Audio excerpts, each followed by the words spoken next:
So tell me, honey, I know what to do. So please don't tell me that you don't want my love. 'Cause there's no way, no how I'll walk away. Yes, baby, there's no sweet love than this. So do you want me? Yeah. Sweet love, sweet love. I got all that you're looking for. Oh, baby, baby, sweet love, sweet love. I got all that you need. See, I've been waiting around here, waiting for you. Yeah, that's alright. I know you would see. So please don't tell me that you don't want my love. 'Cause there's no way, no how I'll walk away. Yes, baby, there's no sweet love than this. So do you want me? Sweet love, sweet love. I got all that you're looking for. Oh, baby, baby, sweet love, sweet love. I got all that you need. Yeah.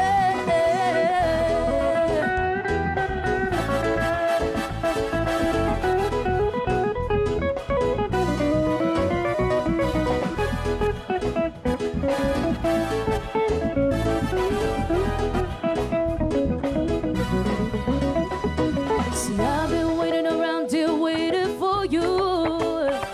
Yeah, that's alright. I know you would see.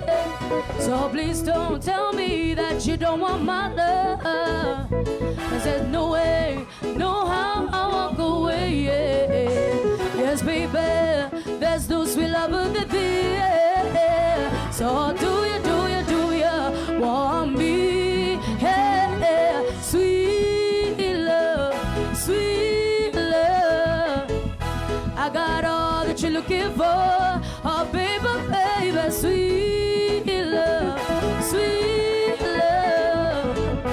I got all that you need. Oh, baby, baby, sweet love, sweet love. I got all that you're looking for. Oh, baby, baby, sweet love, sweet love. I got all that you need. Oh, sweet, sweet love.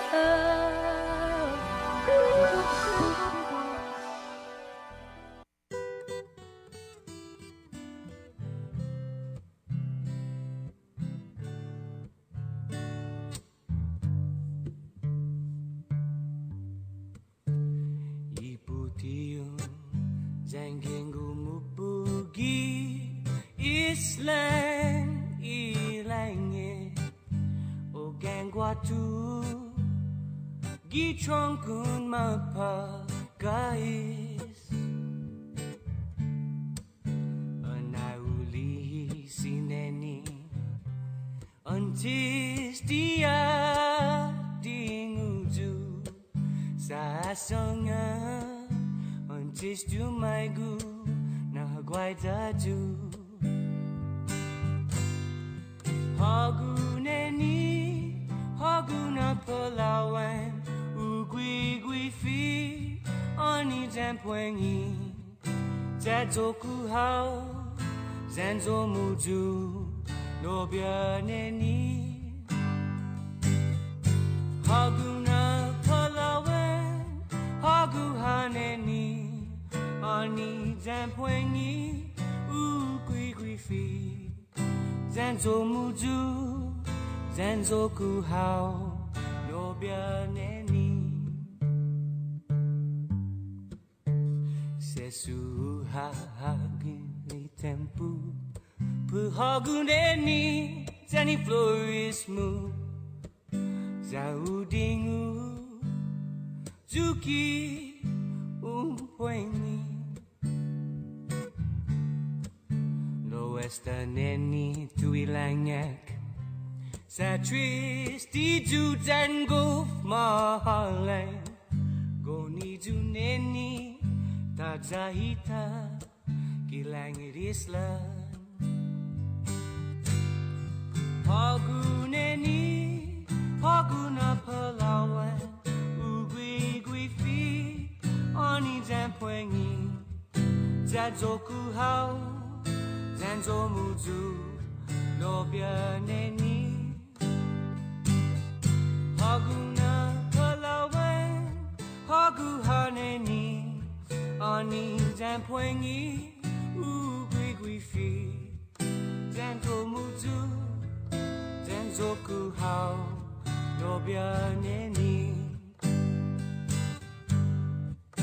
Zanzo Muzu Zanzoku Hao Nobia Neni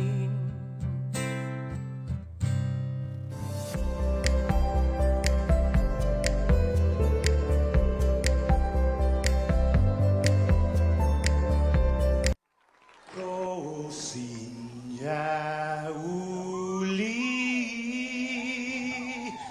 di sombranza temak e zu ita saluda antes di niga Radzaudzan malakes frezas durante in todo il memu a nogi distanza kumukupugi palu zangiman malak guafi ikonum nasugi airi prebatu la noci nai banderata gaigi pues atan fanni bandera kau esta pagua pumalapa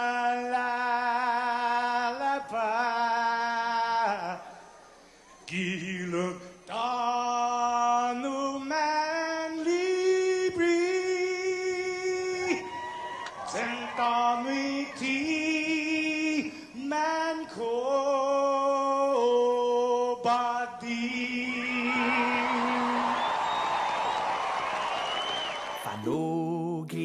Tamoru purita nota kantai matu na nyagi todu ilugat para i honra para i gloria abiba is la sin para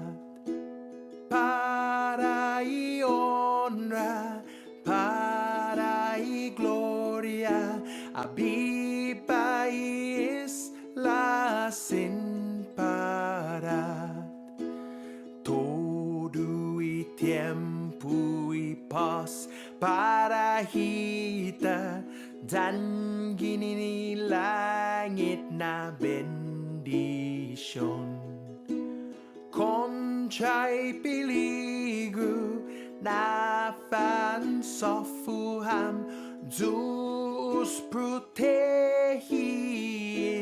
languahon conchay peligro na fan sofuham Zeus protegis languahon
dedicate to everyone and anyone out there.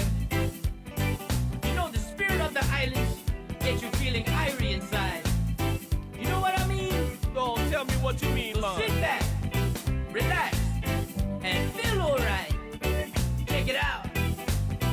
Just shoot. Cruising down to Mon, checking out all the clubs. See the pretty ladies on the street, yeah. So pretty you fall in love. Island girls, everywhere you go. You gotta give shouts out to our local girls. A little island out in the sea. Short drives everywhere. That's fine with me. Local boys, we cruising it. We checking out the scene. Gotta find the women. Gotta find the women. Where can they be? 'Cause I said love for an island is what we do. Is what we do. Lovely women, beautiful beaches, just to name a few. To name a few. Fiestas and barbecues, that's what we like. That's what we like. Love for an island, it makes you feel alright. 'Cause I said, alright, alright. It makes you feel alright, alright, alright. It makes you feel alright, alright, alright. It makes you feel alright, alright, alright. It makes you feel alright. Cruising down the island now, we checking out the green. Makes you feel at home, baby. Do you know what I mean? It may be hot, it may be small, but remember, all tomorrows will stand tall. 'Cause I said love for an island is what we do. Is what we do. Lovely women, beautiful beaches, just to name a few. To name a few. Fiestas and barbecues, that's what we like. That's what we like. Love for an island, it makes you feel alright. 'Cause I said, alright, alright. It makes you feel alright, alright, alright. It makes you feel alright, alright, alright. It makes you feel alright, alright, alright. It makes you feel alright.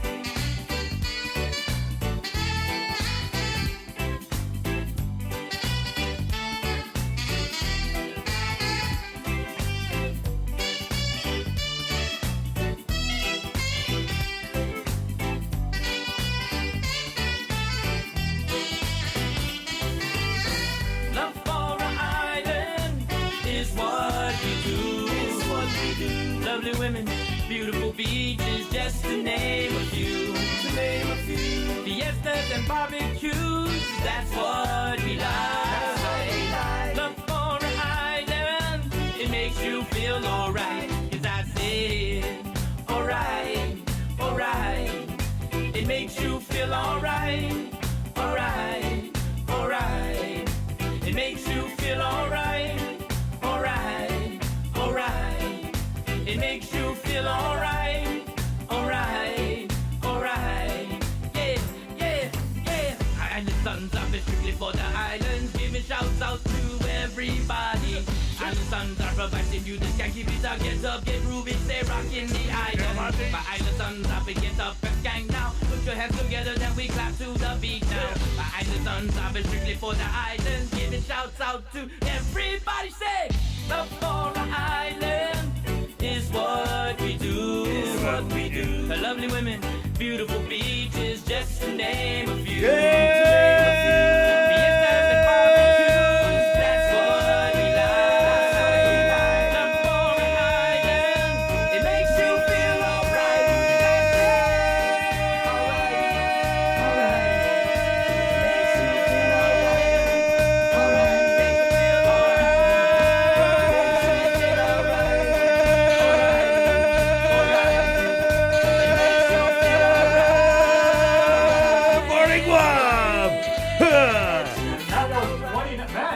Can you give your own record like time to percolate a little bit before you shatter it? Can you give your lungs some time to percolate before Right you on. shout it? Good morning, Guam. A new record right after, and you guys saw that on Instagram when we put it up. We had that little clip with the timer. Oh yeah, that was cool. So there was 28.7 seconds last week, and now you've done like 29 flat. Wow. So you beat your record by 0.3 of a second. Must be that extra cardio. Yeah, I'm sure that's what it. Yeah. all that Finadeni too. You know, helps to clear up the Yeah, it esophageal does. passages. The esophageal. Good morning. That's what kind of show it's going to be. We're not even a minute in. We've already said esophageal. What? Esophageal? Gotta get medical. 6:19. Good morning, Sabrina. Good morning. It's Monday, the November 9. The November 9. I almost thought you were gonna say the novena. Yeah, it's November already. Wow. And we have a new president and vice president. Elect. That's The right. internet was crazy this weekend. One way or the other. Yeah, it was pretty nuts. It's 6:19. How was your weekend, Jay? It was good. I got a lot of work done. I did a lot of technical stuff. I wrote a ton of code. Just I wanted to do something creative and kind of just step away from all the current event stuff. So I built a really cool program. What is the program? Yeah. It's a beginning of because basically Okay, thanks. yeah.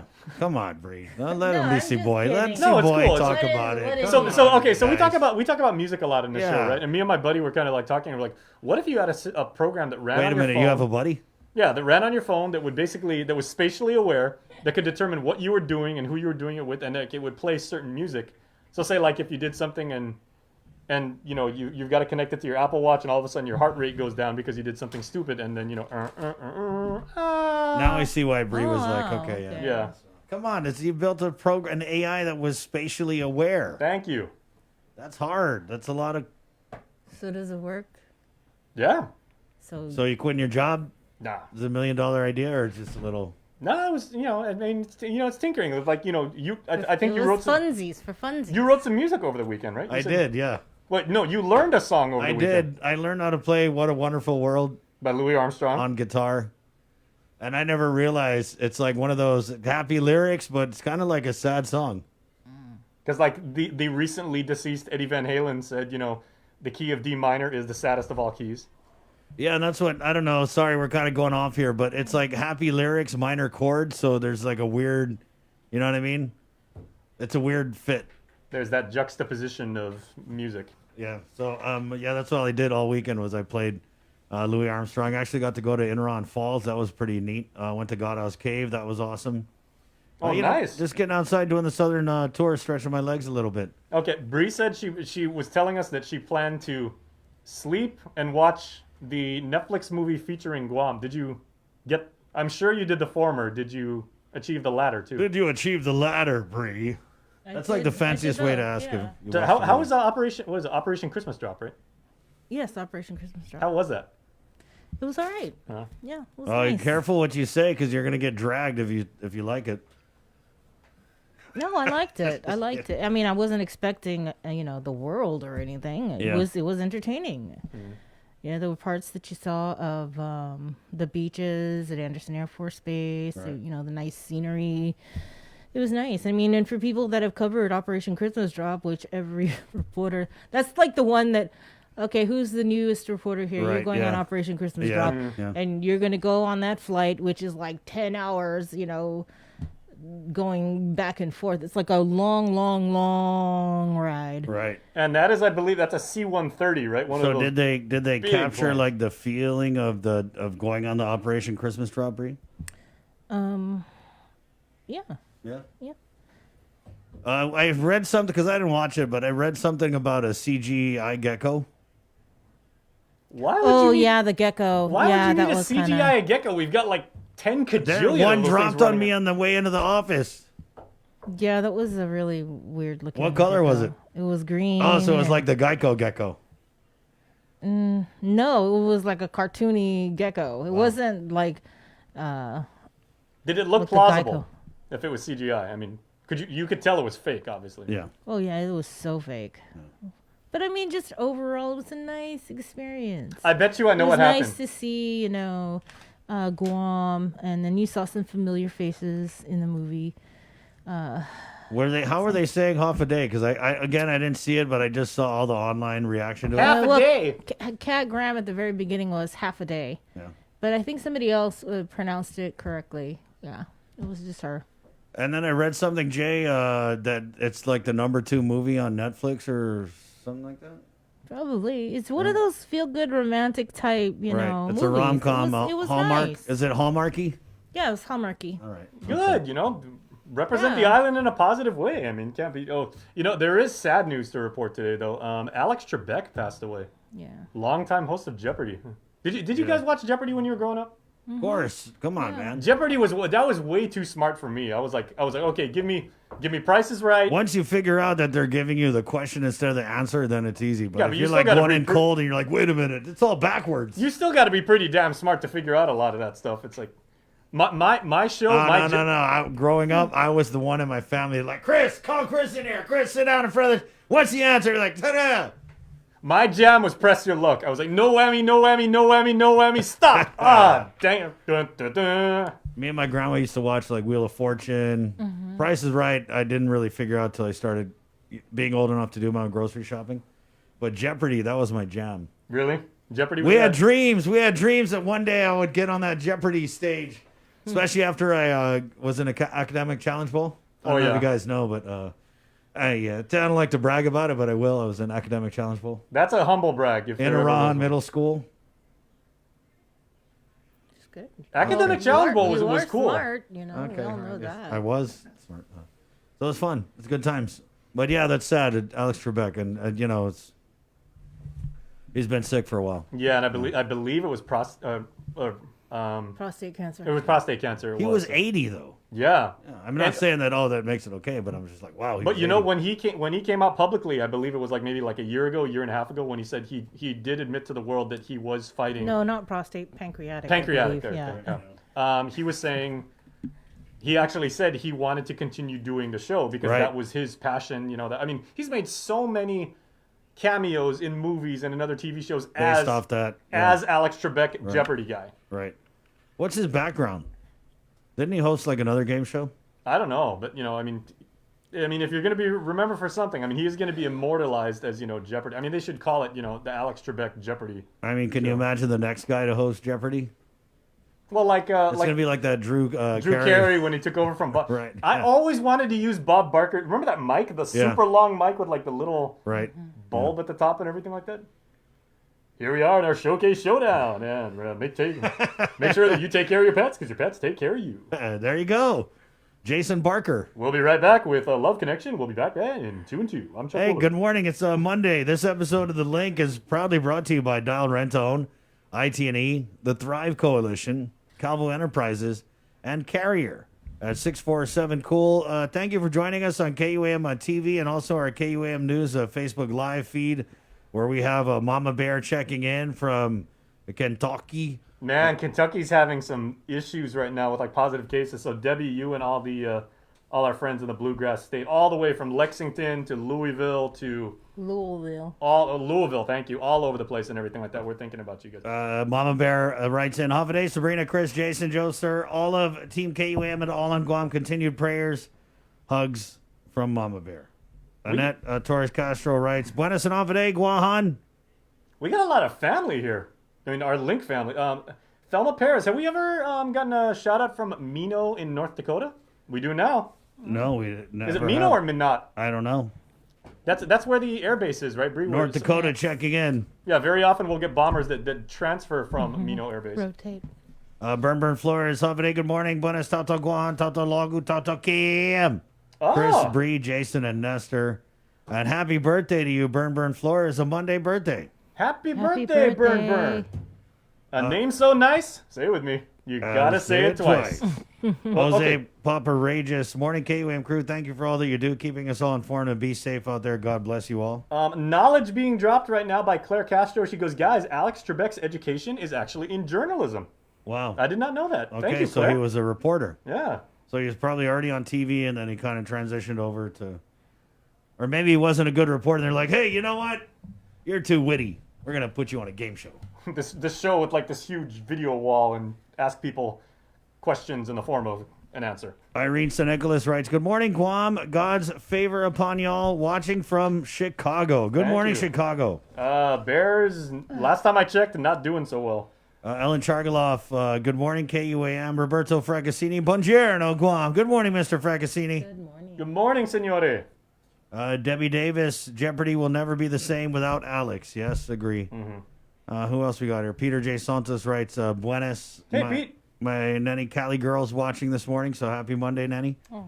Yeah, and so this episode of The Link, man, it's pretty jammed. We're doing work week weather with Landon Islet from the National Weather Service.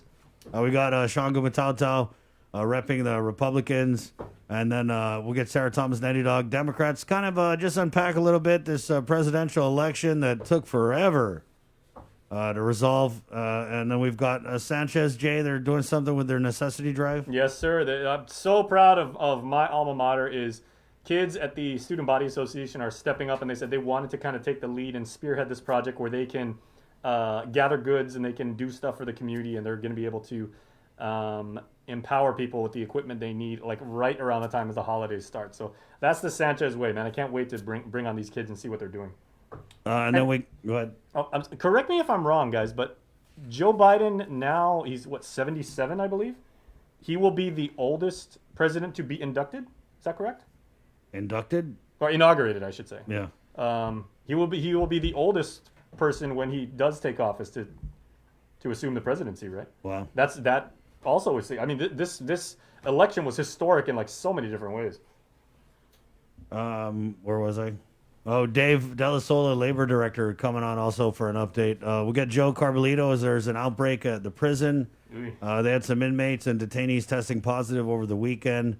Mary Rhodes, Kat Castro coming on to talk about this bill that would limit alcohol sales. So we'll go in on that. 8:30, we have Maria Pangolina, Guam Election Commission. We've also got public health coming on to kind of run over some of the weekend test results that we saw. We did see some high positives over the weekend. And then we'll talk with the Guam Hogs Motorcycle Club as they are doing their Wounded Warrior ride, Jay. Yeah, I love interviewing those guys. You know, I've interviewed, the various MCs, as they're called, the motorcycle clubs, over the years, maybe a couple dozen times and everything like that. You will not find nicer, more dedicated, more genuinely caring Guamanians than the members of the motorcycle club. And that is a part of membership. And they're like, yeah, okay, you really have to love motorcycles. You have to be into the brotherhood that is part of being an MC, but you also really have to love Guam, and you have to have a genuine desire to give back and to improve the lives of people that live here. So always enjoying interviewing members of the bike clubs here. Yeah, and then we had attorney John Brown on to talk about procurement, and this is kind of back when the emergency health superpowers were being used, and he actually shot us an email last week about some current stuff. So I said, like, hey, man, just get back on here. So he's coming back on for all you procurement nerds out there. Don't want to miss that. At 6:30. He literally wrote the book on Guam procurement. He literally did. He teaches it over at GCC. Okay. All that's coming up here on The Link. It's The Breeze, KUAM FM 93.9. Let's go ahead and jump into our first look at news here at 6:31. Again, Monday, November 9th, with the very latest from the KUAM news team. Good morning, Sabrina Salas-Mantanani. Today, Joe Biden and Kamala Harris made their first speeches as president-elect and vice president-elect. CBS News projecting they won the 2020 election, defeating President Donald Trump after a chaotic first term marked by a global pandemic, a battered economy, and controversy that left the nation divided. Laura Podesta reports.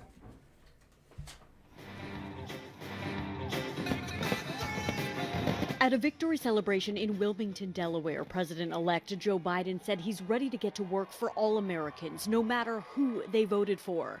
It's time to put away the harsh rhetoric, lower the temperature, see each other again, listen to each other again. Vice President-elect Kamala Harris, the first woman and person of color to win the vice presidency, said she may be the first, but won't be the last. Every little girl watching tonight sees that this is a country of possibilities. Word of the Biden-Harris projected win sparked parties and parades from Southern California to Portland and from Atlanta to Philadelphia. In Washington, D.C., Biden supporters launched fireworks in front of the White House. Crowds gathered in New York's Times Square to watch the speeches. I just want to cry. I hope Biden puts in a really good coalition. Black, white, Asian, everything, women. Woo! A senior Trump campaign official says the president will concede only when he's exhausted all legal options to challenge the outcome. Saturday night, the Trump campaign filed a lawsuit in Arizona accusing poll workers of mishandling ballots. Trump supporters were out in Phoenix, Baton Rouge, Louisiana, and Lansing, Michigan. They, like President Trump, believe there was widespread election fraud, though there's no evidence of that. Nobody would be out here protesting if Trump had legitimately lost the election. The problem is that there's too much fraud going on to know who actually won. Now Democrats are looking at how they can take control of the Senate. Races in North Carolina and Alaska are still too close to call, and 2 seats in Georgia are up for a runoff in January. Several Republican members of Congress have tweeted their congratulations for Biden and Harris, including Senator Mitt Romney from Utah and Lisa Murkowski of Alaska. Laura Podesta, CBS News, Washington. Back here at home, in-office voting, absentee voting for the runoff election gets underway today at the Guam Election Commission's GCIC offices in Hagåtña. It starts with Manumco hour at 9 a.m. and for everyone else from 10 a.m. to 6 p.m. All registered voters are eligible to vote in the 2020 runoff election, which is scheduled for November 17th. Voters, regardless of voting district, may vote during the in-office absentee voting period. Voters will be serviced on a first-come, first-served basis. No appointments are necessary. You're reminded, however, to fill in the oval next to the candidate of your choice. You must wear a mask, bring a photo ID, and a black ink pen. Out of 489 samples ran through Public Health's lab, 120 returned positive for COVID-19. According to the Joint Information Center, there have been a total of 5,233 officially reported cases of COVID-19 with 89 deaths, 1,742 cases in active isolation, and more than 3,400 people have recovered. There are 66 people hospitalized at GMH for COVID, 15 receiving ICU level of care, 8 are on a ventilator. There are 2 people hospitalized at GRMC. 1 is in ICU, the other on a ventilator. There are 5 COVID-19 patients hospitalized at Naval Hospital, 3 in ICU, and 1 on a ventilator. Despite taking measures to keep its workforce safe, Black Construction is reporting that a cluster of COVID-19 cases has erupted in one of its barracks. In a statement from Senior Vice President and General Manager Leonard Ka'ai, the company's first positive case was reported on October 29th.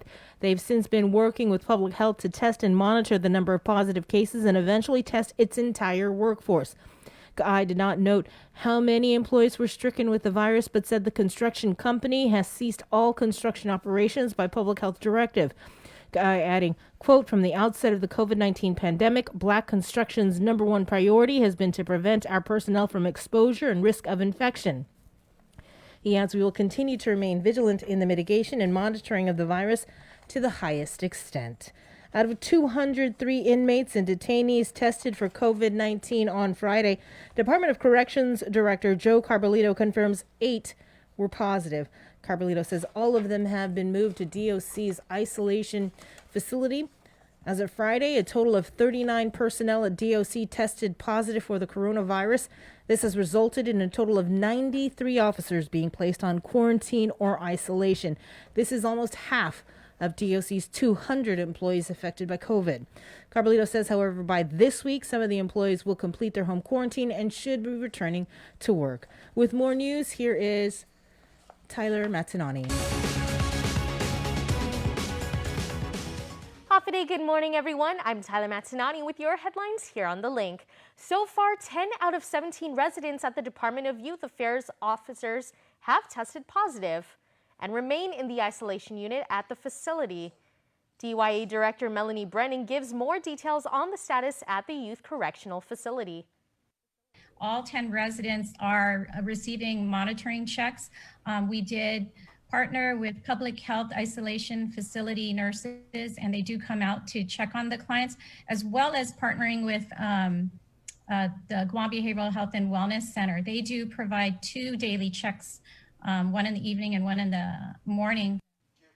DYA does not have an infirmary and full-time medical care. Brennan says that when the administration recognized they were having an outbreak, they wanted to have a healthcare presence besides their youth correctional officers to help supervise the COVID-positive patients. So far, 8 officers at the facility have tested positive for the virus.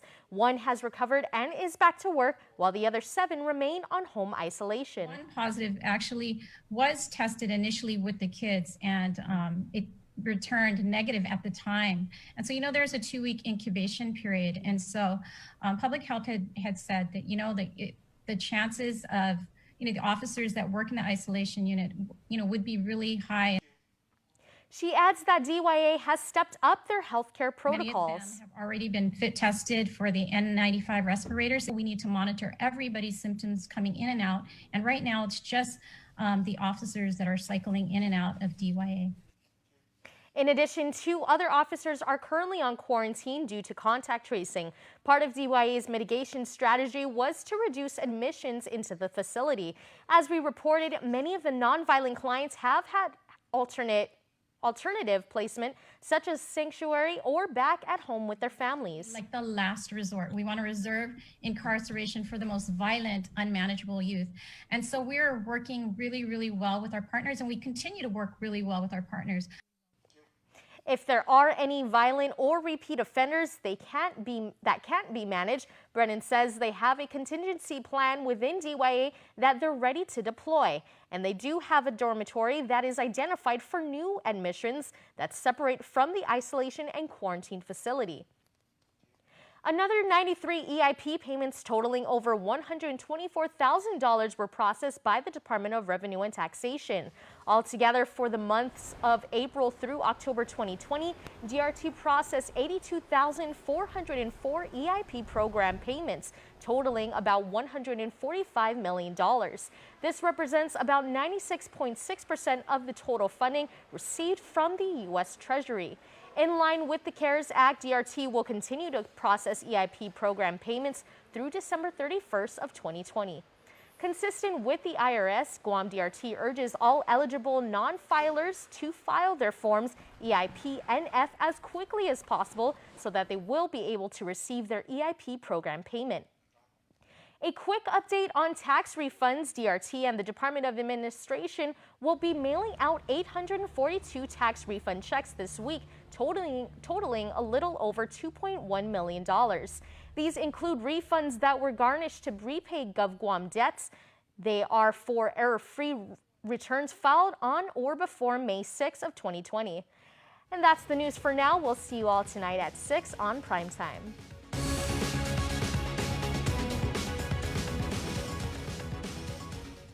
Thanks, Tyler. And finally, we head over to the National Weather Service, where Landon Idolette is standing by with your work week weather forecast. Good morning, Landon.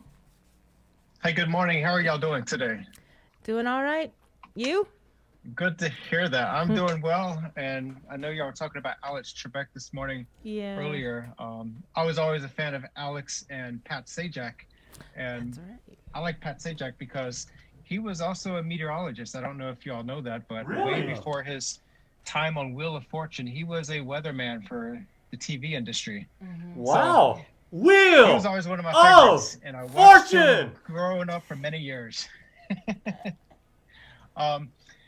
Yeah, so the other thing is one of my college heroes, one of my favorite jobs was Al Roker. He was on the Today Show, and it was always my dream job to be on the Today Show and take over Al Roker's place. But I came to greener pastures and came way over to the Pacific. But the sad news for Al Roker is he just revealed that he has been diagnosed with an aggressive form of prostate cancer, I believe. And I think that was, I think he broke that out on the Today Show on Friday. So best wishes and hopes for him for a speedy and successful recovery.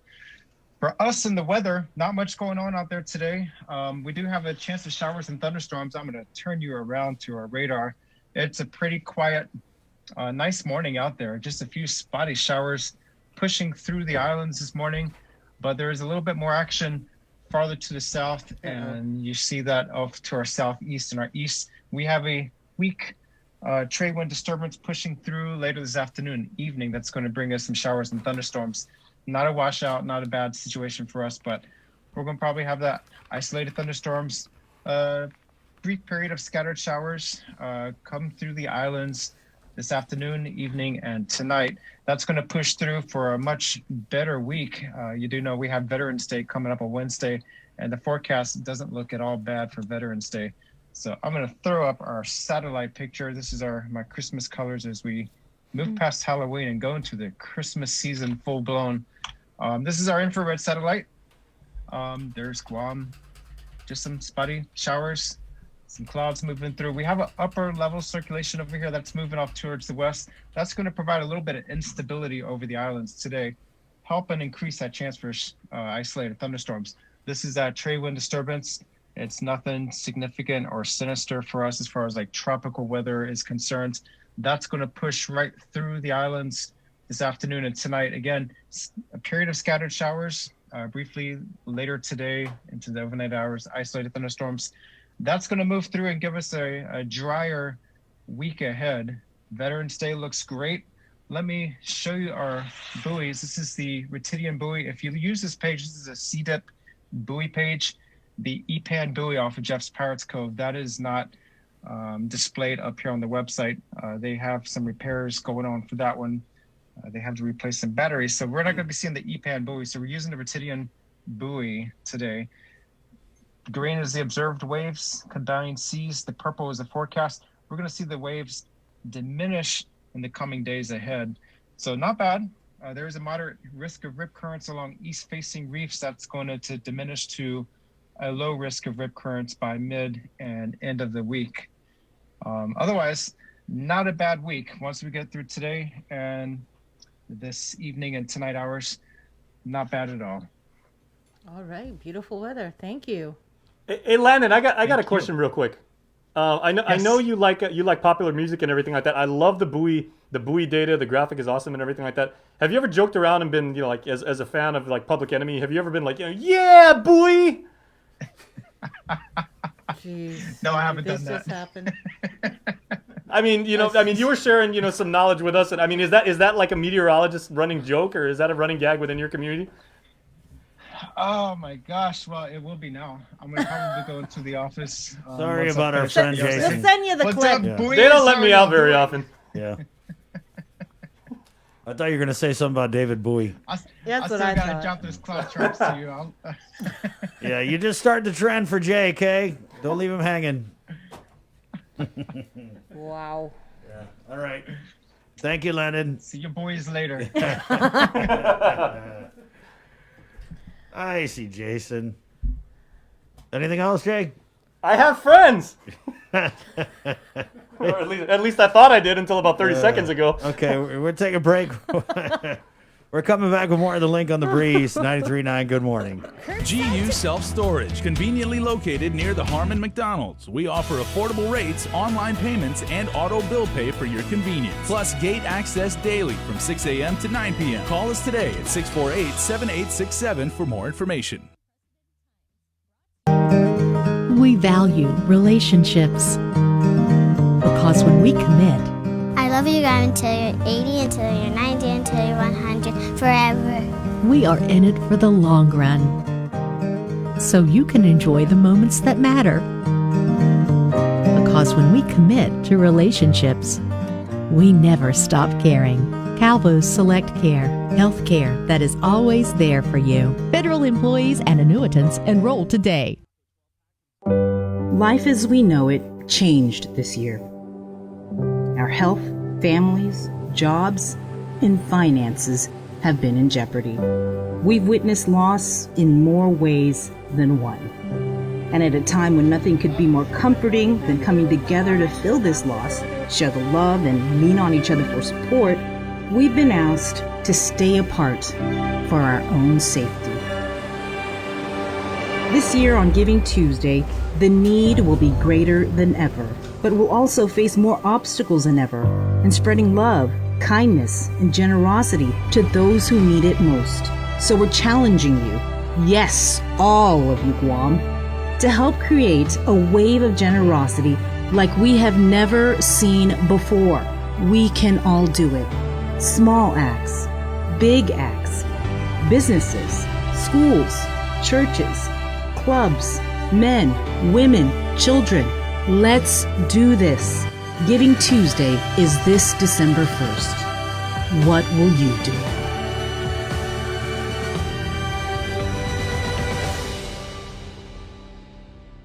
The holidays are almost here, and we could all use an extra dose of cheer and joy this year. So, we're breaking the rules and giving you a holiday head start on Breeze 93.9 FM. Throughout the months of October and November, listen to the special holiday head start blocks of all the season's favorites from 2 p.m. to 3 p.m. and again from 8 p.m. to 9 p.m. Let's try to make spirits bright and make this the most wonderful time of the year. Happy holidays from Breeze. Uproar Race to 21 Challenge. 2020 is one year we can't wait to put in the rearview mirror. So lace up, get ready, set, and run to 21 with the Guam Rona Challenge. Join the virtual challenge starting now through December 31st. Go at your own pace and select from 100, 2, or the 300-mile challenge. To register, visit runtochallenge.com. Special thanks to KUAM Communications, Trench Challenge, and Kill Cliff. This is an Uproar event. Proceeds benefit the Special Olympics Guam.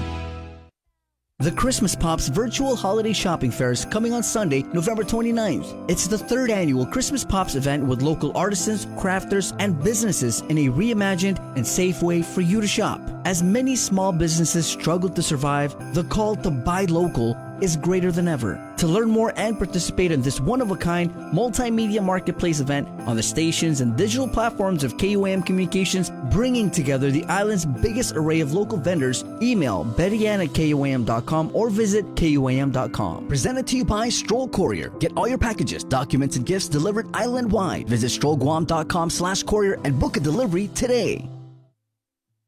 We got your 6 at 6 a.m. with the link on Breeze 93.9 FM. Bree and I connect you with all the latest news and information you need to know to start your day. Then check back with Guam's news leader at 6 p.m. for the day's top headlines with KUAM News Primetime. From 6 a.m. to 6 p.m. and everything else in between with KUAM Digital, we got your 6.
Getting busy, y'all know this pot.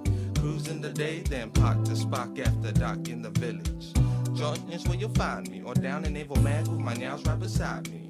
We just chillin', cause that's the way we do. Call the Chelus, tell them we gon' barbecue. I like to call this Guam Him beat. We got Slim on the left and YD to the right. Let me take you to Hey, good morning, 6:52. It's Monday, where America's new President and Vice President-elect day begins. It's 6:52. Let's just get right into the KUAM News Zoomer. We have standing by our friend Sean Gumatauto and our gangs Sarah Thomas Nettie Dog. Sarah, of course, the Democratic Party chair. Look at that smile this morning. Hey. Sean is not so much.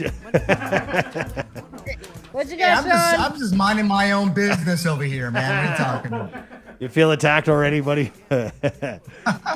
I just kind of brought him on here to unpack this crazy weekend with the presidential election. Bree?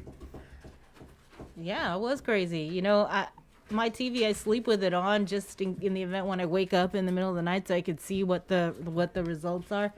And I was really surprised when they already projected, when they projected Biden had won. And then, of course, I couldn't go back to sleep because I wanted to watch everything else afterwards.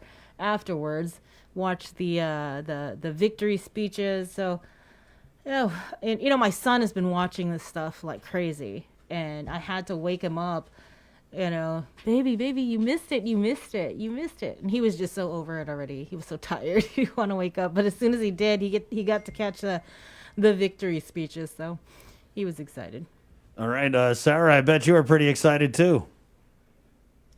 Yes, I got calls at 3 o'clock in the morning, I think. But first of all, Hafide and Buenas. Chris and Sabrina and Sean and everyone. First and foremost, I'm always happy that we're all healthy and safe, right? That's first and foremost. But yes, the elections this weekend was just, I don't know what to say except for, of course, we're excited at the final outcome. And, like I said, I got called at 3 o'clock in the morning, I think it was. And as you, Sabrina, and I think many of us, we had our phones and our TVs on all night long, just wondering, like, where is this going to go? And so, interestingly, the electoral votes for President Trump stayed at 214 for a long time. And then, slowly we saw the increases over at the Biden-Harris team, to the point where I think the last time I saw it was about, is it 290 now? Yeah. I think that's the last time I saw it yesterday. Right. There's Sarah, still a few electoral votes out there, but not enough to carry Trump into a successful re-election. So it was, as they said, nail biting to the end. Right. Was there ever a point there? Because I think a lot of people were surprised when Trump beat Hillary 4 years ago. But was there a point there, Sarah, where you maybe thought that it was going to be Trump? I don't think I got to that point where I felt like that defeat was coming. Right. I was, of course, I will never say I know the American electorate. I don't. But I was encouraged when I saw the electoral votes just continue to slowly move up for Biden and stay pretty much the same for really the remainder of the evening at 214. So it was a 20-30 point difference, vote difference with the Electoral College throughout the night, and then it just got a larger, the gap just widened more and more. Right. So, Sean, let's take it over to you, because I know 4 years ago a lot of my Democrat friends were hating on the Electoral College, but this election, no problems with it at all.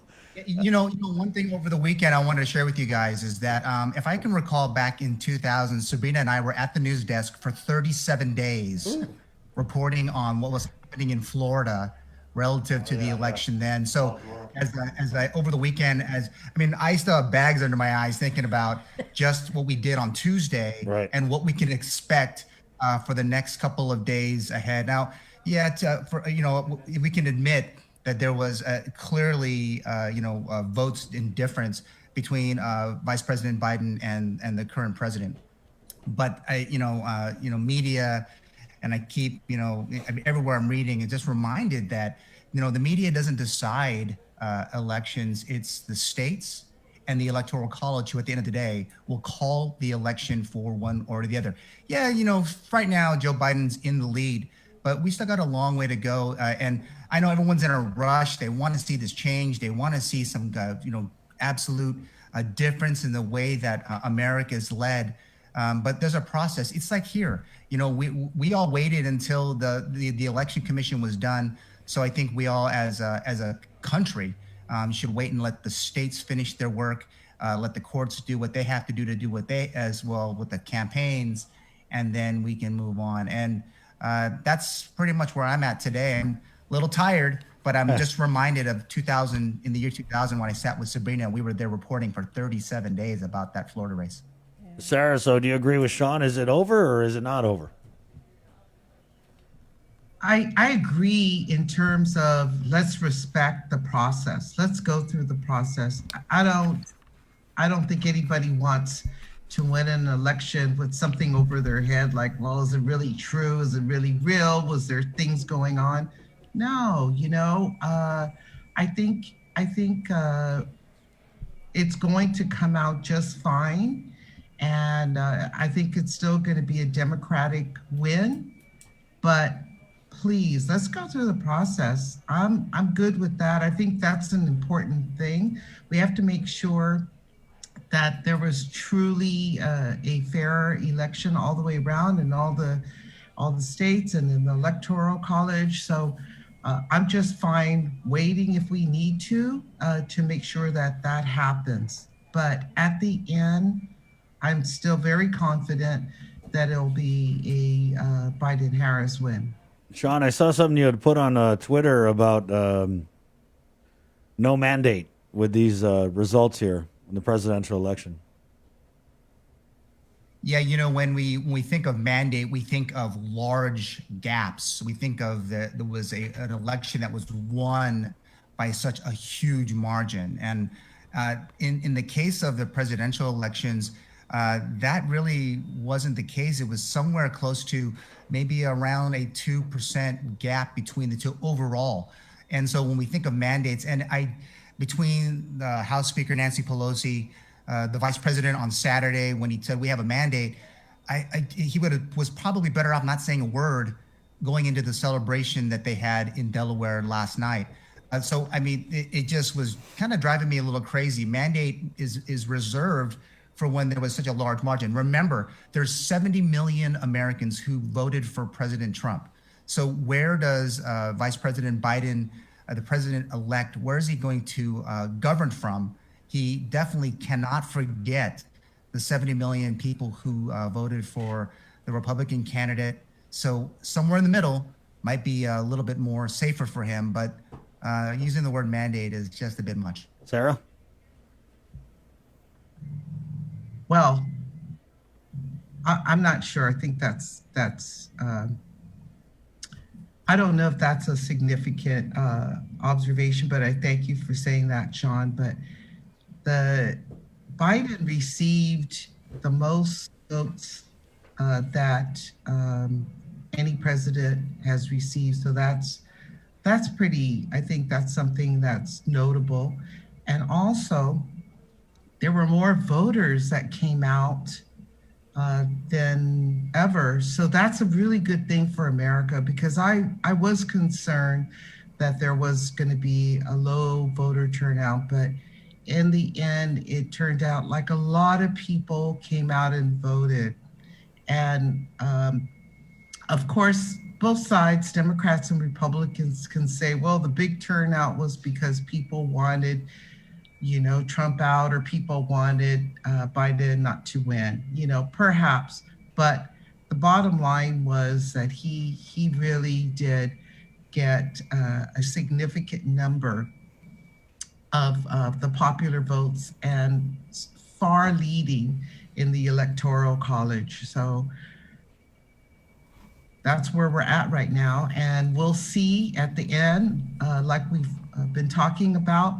Let's go through the process. Let's go through all the scrutiny, all the court cases that are being brought forward. And ultimately, we're going to see, as I said, I'm very confident, a Democratic Biden-Harris win. There was some estimates that the presidential election had a 72.1% voter turnout, which is much higher than what President Obama was elected into office in. It was around 69%. The last time there was a 72% voter turnout for a presidential election goes back to 1900 when William Harrison was elected for a second term as president following, which was only the second man in the history of the U.S. presidency after Ulysses S. Grant. So that's a reconstruction going way back then that was elected at that margin. So when to have, and it wasn't maybe in the 50s and 60s, where we started to see kind of that dipping of the voter turnout in America, but it's really been a long time. So credit and kudos to the American electorate for voting for president. I wish it was the same here as we were all talking about over election night, but it's still a significant number of Americans who voted. And again, 70 million people, we can't forget those people. Damn, Sean, you went all the way back to President Harrison. I know. Wasn't there also a significant amount of people that voted absentee and mail-in ballots in this particular election because of the pandemic? The COVID. Yeah. And if I may, you know, we've heard this repeatedly, and I really believe this very much. And Biden has said repeatedly, he will be a president of not just Democrats, but of Republicans and all Americans, because that's what it comes down to. And I believe that he will. I think he'll be fair, and I think he will be embracing all of the people in the United States, including us in the territories. And that's really big. We need to come into that fold and deal with our issues with the United States and get to a better place than we've been in the last few years. So I don't think it's about, you know, is he going to be a Democrat that's going to oust the Republicans? He's not. Biden is not going to oust. He's going to be there for all Americans. And if anybody on Guam feels alienated from that, we need to work on that, because I don't believe that that's true at all. So I think he's going to be president for everyone. Let me ask you, Sean, and then we'll end it with Sarah here. What about access? You know, we had the governor on to kick off our election night, and I'd asked her, I said, hey, if Biden wins, do you anticipate us having more access to the White House and the president? And the governor's response was, she's enjoyed a great deal of access in the Trump administration. She talked about having dinner at the White House, you know, all these high-level meetings. It's no secret that we enlisted the aid of the White House to pursue the war claims. And so I guess, Sean, with a Democrat president, Democrat administration, Democrat majority in the legislature, do you anticipate more access or even more action on territorial issues for Guam? As a former federal policy advisor for Governor Camacho, I will, in the transition between President Bush to Obama, the Obama administration did have quite gave us a bit of access. That is the truth. You know, I had a chance to work with the vice president during the American Recovery and Reinvestment Act, and in getting those monies to Guam. I mean, we see a lot of it in our schools today. Access for the governor of Guam, I believe that the governor will have, you know, and thanks in large part to her Washington representative in Madeline Bordallo, you can expect there'll be a lot more engagement.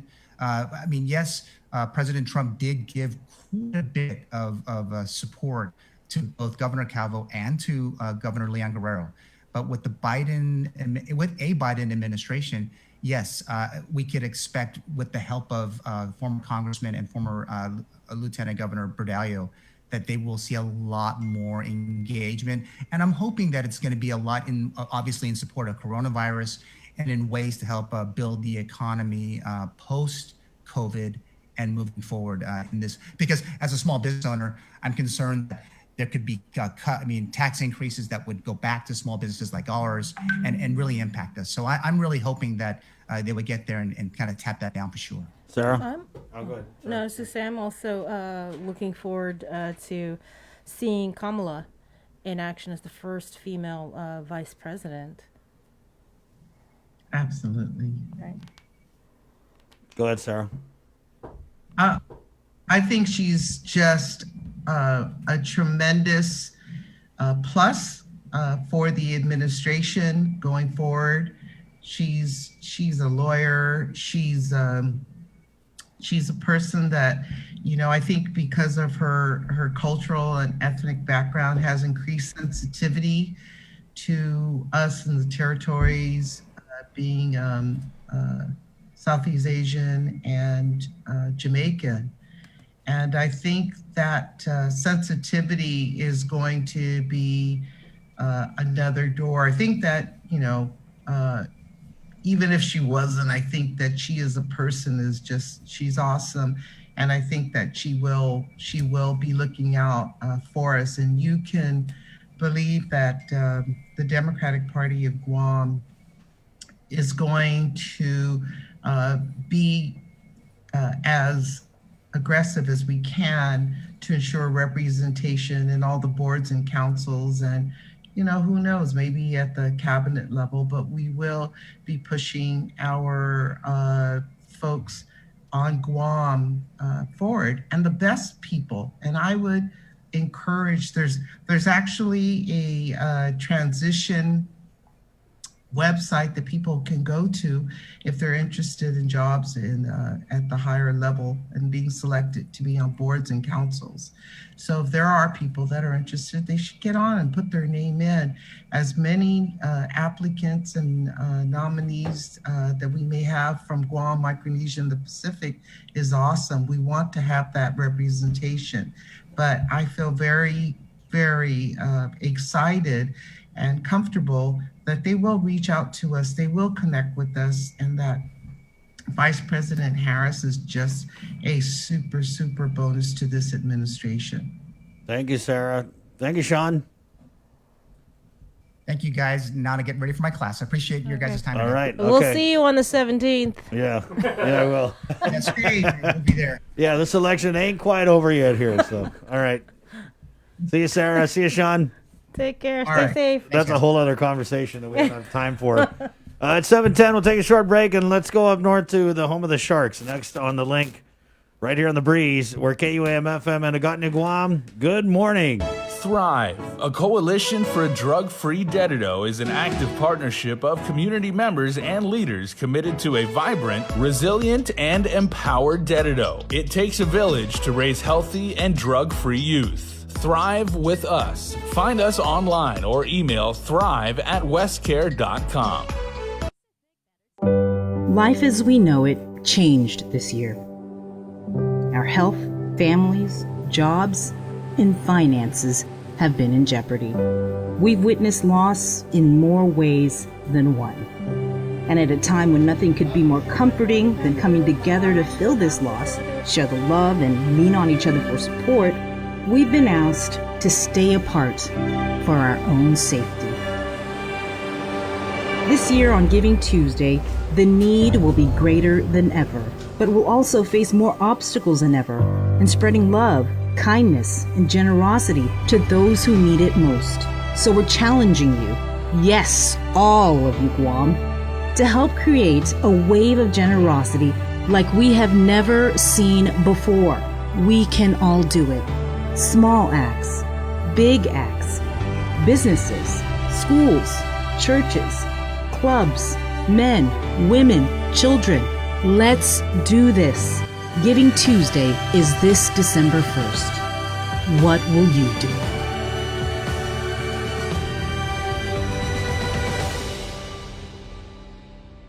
The holidays are almost here, and we could all use an extra dose of cheer and joy this year.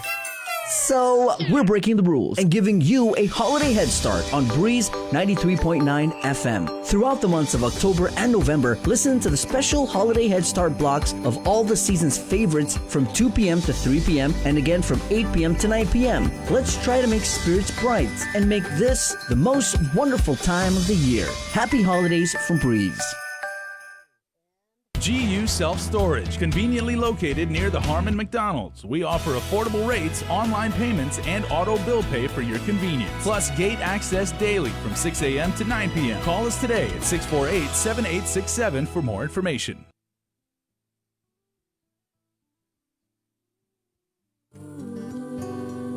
All right, welcome back, everybody. Half a day and happy Monday morning. Jason Salas here, and you continue to ride with us on the link where we are bringing you everything that's happening on the island right now. And I want to bring in some very, very special young people that have taken it upon themselves to take stewardship of our island, to do things for the community, and basically to do what's right, especially as the holiday season is coming upon us. We have some members from the Student Body Association way up in Jigo at Simon Sanchez High School. Well, I should say way up in Jigo, but they are all safely joining us via Zoom from their houses. We have Alyssa Cuevas. So, half a day, Alyssa. Nice to see you. Good morning. All right, go Sharks. I'm representing the class of '92 here, so I'm old as dirt and everything, but I'm really, really proud to see that you guys are continuing the tradition of what we do at Sanchez, which is make sure that we stay humble and give back to the community. We also have Patricia Caballero. So, Patricia, thanks so much for joining me. Hi, good morning. All right, and then Grace Ann Dela Cruz. I know there's been so many Dela Cruz families that have been through Sanchez over the years and everything. So, Grace, it's good to see that you're continuing the tradition of our school and also of your family. Hi, good morning to everyone. Okay, and also joining us is the advisor for the SBA up at Sanchez, Mr. Robert Becker, someone who I know because I actually went to school with Rob, shall I say, way back in the day. So Rob is a class of 1993. And ladies, I want to ask you, because, we talk about the legacy that we have at Sanchez and what we do. Before we get into, your event, the Necessity Drive, speaking of legacy, have you guys ever heard of what a dominant football player Mr. Becker was when he was wearing the colors and he was competing on the football field?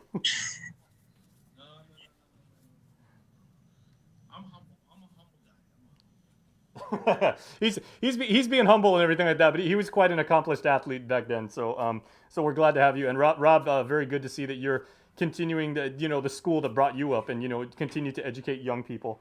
But ladies, I want to talk about the Necessity Drive and everything. So if you can, just feel free to jump in and everything. What is the Necessity Drive? How did you guys come up with it? And who does it benefit? So the Simon Sanchez High School SBA is hosting a Necessity Drive where anyone can donate to the Jigo community. So we are collecting non-perishable or unexpired canned and sealed food items along with personal protective equipment such as masks, gloves, and sanitizers. We will be collecting these donations starting November 9, which is today, and December 1, up until then, from 8 a.m. to 12. And we will be distributing these at Jigo Gym and on the second week of December. We don't have a finalized date, but if you are interested, you can tune in and stay updated by following us on our social media at Sharks SBA on Instagram and Twitter. Of course. You guys are doing a great job on social media, by the way. Love the content that you guys are putting out there. Thank you. Thank you. Okay, so Patricia. Sorry. No, go ahead, please, Patricia.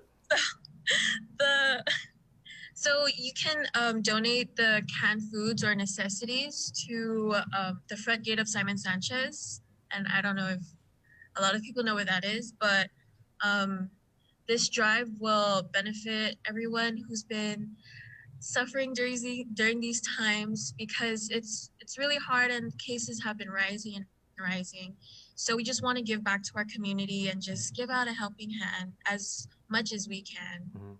I love the fact that you guys have actually identified that. And, as young people, it would be really easy for you guys just to say, hey, we're going through a lot too. We're trying to go to school, distance learning, we can't be with our friends and everything like that. But still, we're leaders within our school. We're leaders within our class. We're leaders within the northern community and everything. So how did you guys come up with this idea? And, maybe Rob, if you can jump in and everything like that, how much guidance did you actually have to give the students, or did they basically just take the project and run with it?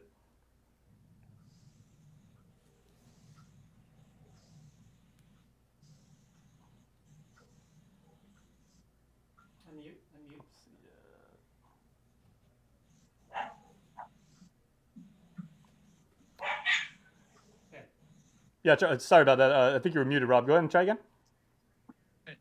Yeah, they decided to do this drive because they heard news that our Jigo community was greatly affected by COVID.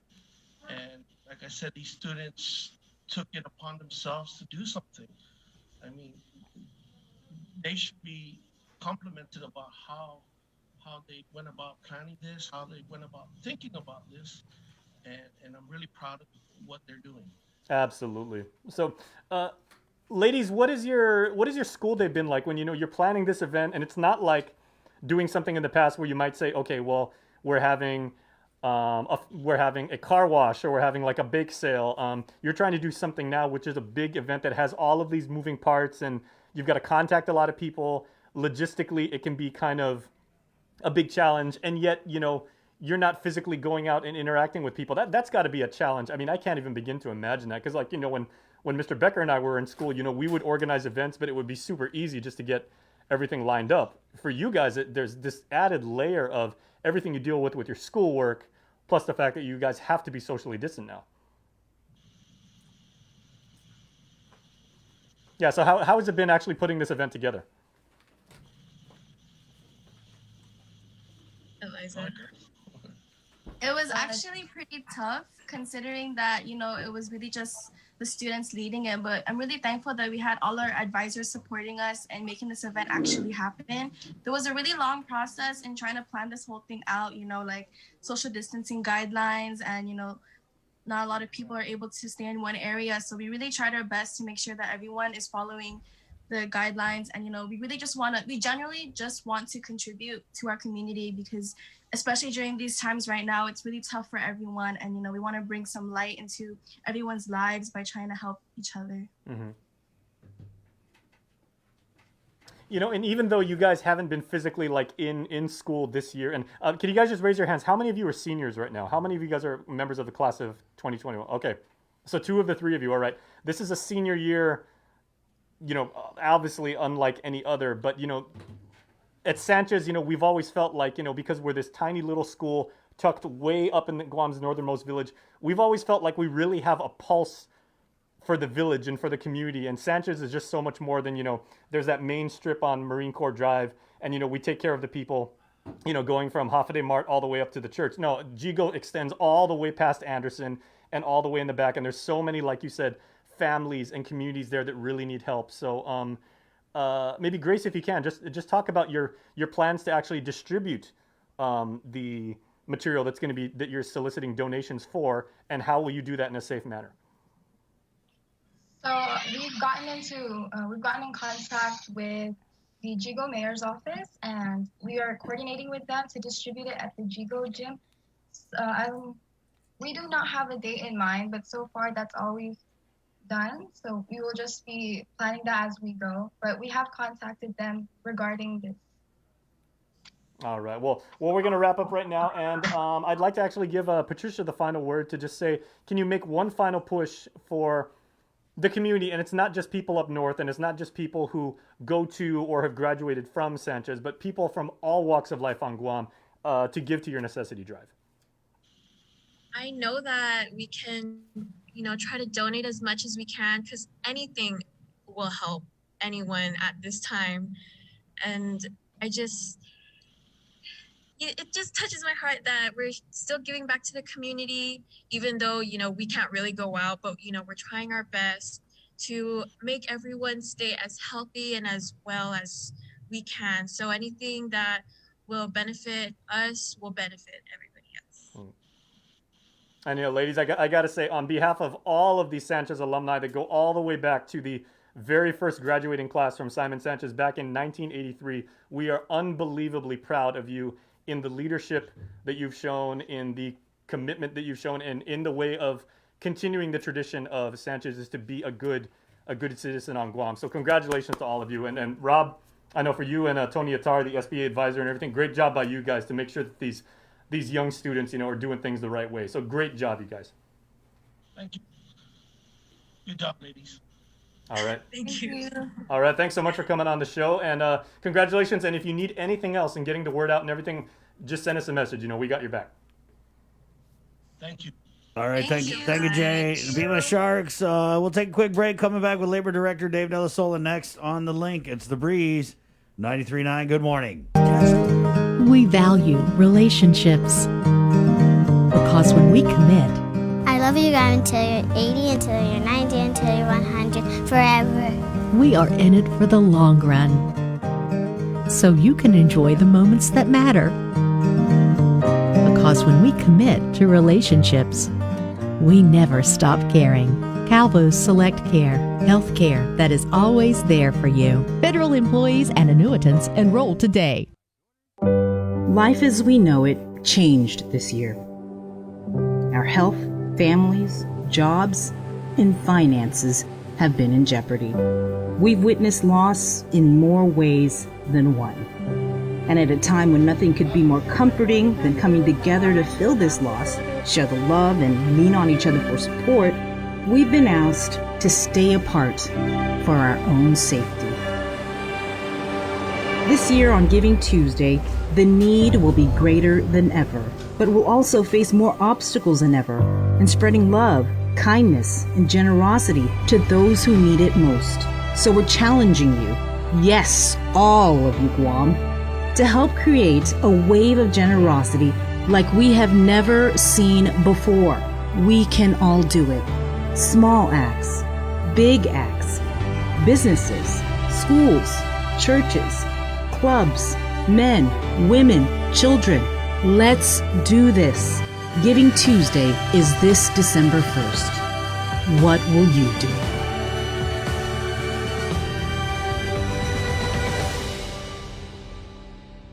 GU Self-Storage, conveniently located near the Harmon McDonald's. We offer affordable rates, online payments, and auto bill pay for your convenience. Plus gate access daily from 6 a.m. to 9 p.m. Call us today at 648-7867 for more information.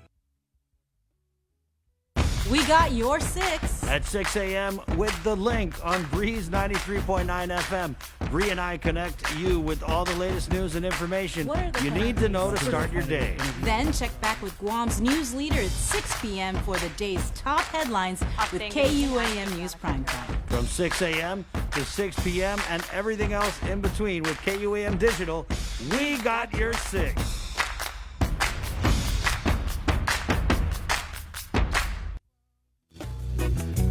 I love you. I've got love from I can't lose. Good morning. Good morning, Guam. Viva Lunes. Let's turn this Monday into a fun day and get through it, and then it'll be a done day. Good morning. Let's head right into the KUAM News Zoom room where we have Labor Director Dave Della Sola. It's been a minute, Dave. Thanks for coming on. Good morning. Good morning. How you doing, Chris? Sabrina? We're doing pretty good. You growing out your beard for Christmas? Yeah, you know, I'm selling corn after this too. That's a deep cut. That's a Farmer Woodstick joke right there, guys. Well, Dave, I guess we'll just start and give you the floor here. Where are we with the PUA, the payments and the batches and the fraud and just all of it? So go ahead again, guys. Labor Director Dave Della Sola. Good morning, Dave. Good morning, guys. Good morning, Guam. Yes, we continue to batch. There's going to be another batch coming out this morning. Those are all clean claims up to and including the 10th of September. So if you filed from the 10th of December or before, we'll be batching that monies up and hopefully getting it out by Friday. I haven't received the payment register yet to see if everything went well and there was no problems with the batch. I'll probably get that in the next hour or two. But if it all looks good, then we should proceed to getting the payments out by Friday or this weekend for direct deposits, and checks will be coming out shortly. We continue to make adjustments with the LWA program. We made some significant progress as far as with the programmers. We think we have a path to move forward with it. So we are now reviewing the payments for the first 3 weeks and going and rifling through that huge list of people for to check about any fraud or overpayments before we batch that up. So we're starting to see the light at the end of the tunnel for the first 3 weeks. And if that goes really well, then I'll release 4 through 6 shortly after that. So that's moving very well. Our appeals are moving very well.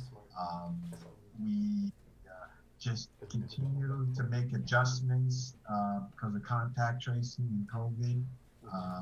Our department has not been immune to those challenges. And, you know, I months ago compartmentalized the department in so that if such a thing, you know, occurs, it would have the least amount of impact on us.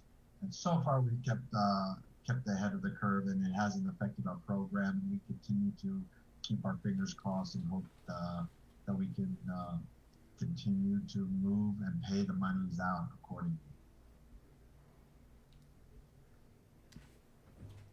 So, in a nutshell, that's about you know, what we're looking at. I have probably an oversight hearing next week, so I'm trying to get some numbers together so that we can report out what we've done. I know we paid close to 30,000 claims, and we put out about $415 million, and we just continue to keep going, keep pushing out the money, and keep cleaning claims. We're dealing with the fraud. We're working very closely with Homeland Security and the FBI and the AG's office. We're moving forward with some cases of fraud, and we hope just to let the island know that if you're going to commit fraud in our program, that you're going to get prosecuted. But everything else seems to be working well. We're keeping our head above water, and that's all that I care about, is keeping the money flowing. When you said you were moving forward with cases with the AG's office, how many cases are we talking? There's 2 cases that we've identified as to see if they're going to accept it or not. Mm-hmm. It's like a identity fraud, or mostly fraud, making false claims and collecting money falsely. So these are local applicants, Dave? These are local, yes. Mm-hmm. The FBI and the Homeland Security and our OIG are taking care of the off-island frauds. Right. Do you know how many there are in off-island frauds? Oh, well, it all depends on how you define it. Attempts to come in, probably in the 60 to 70,000. How many have gotten paid? Not very many, but we are trying to identify those that might have gotten through our net. We have some very strong fraud measures in place, and the system has been under attack in different ways, but it's managed to hold on and continue on. You know, thank God that the program that we're using is a nationwide program. They're doing it in a half a dozen other states. So it's very robust in security measures, and it's has been able to thwart any kind of attacks that have come at it. How many appeals so far have been filed?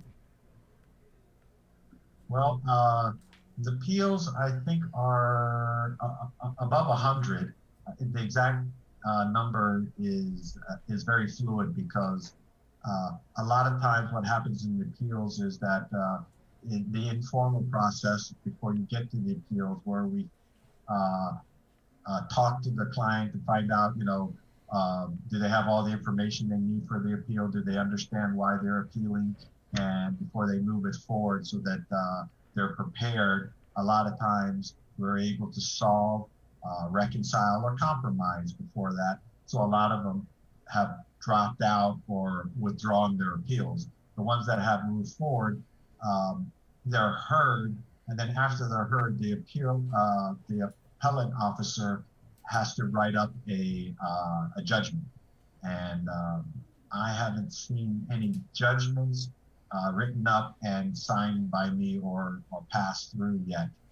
I know we've held dozens of them, so those what hopefully I'll be getting soon, or I'll know about what happened with each one of those soon. But I'm happy to say that a lot of the appeals are being solved just through explaining and understanding what the situation is, and either making adjustments in their favor or making the appellant understand clearly why they were denied, and they understood and withdrew. Mm-hmm. What about the overpayments? The overpayments, well, those are moving also. The notices have gone out that the overpayments, and that's what's kind of shaking. A lot of people are getting those letters. We're in the process of installing the overpayment module into the system. That should be going into the system shortly, and that will be able to let us be able to put in a payment, a way to take money out of their future PUA benefits, and also get a way to offset the accounting. So that's moving forward, and hopefully have that in the next week or so. And in the meanwhile, the overpayment division is handling people individually, and people are coming in, paying their amounts and continuing with their claims. Most of it has to do with those who made income in a certain period of time in their PUA claim, and then they were disqualified for that period, and then they were after in the latter part of August, when we went back to PCOR 1, they were laid off of furlough again, and they're qualified. So that's the majority of what the overpayments were. Either they got the PPP, and they were given it after they got the PUA claim. So of course, once they got the PPP, then they weren't qualified for their weeks, so they have to pay back those weeks, and then they continue on.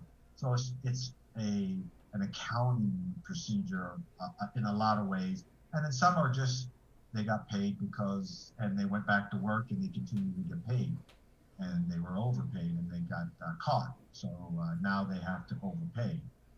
Now they have to pay us back. I'm sorry. Mm-hmm.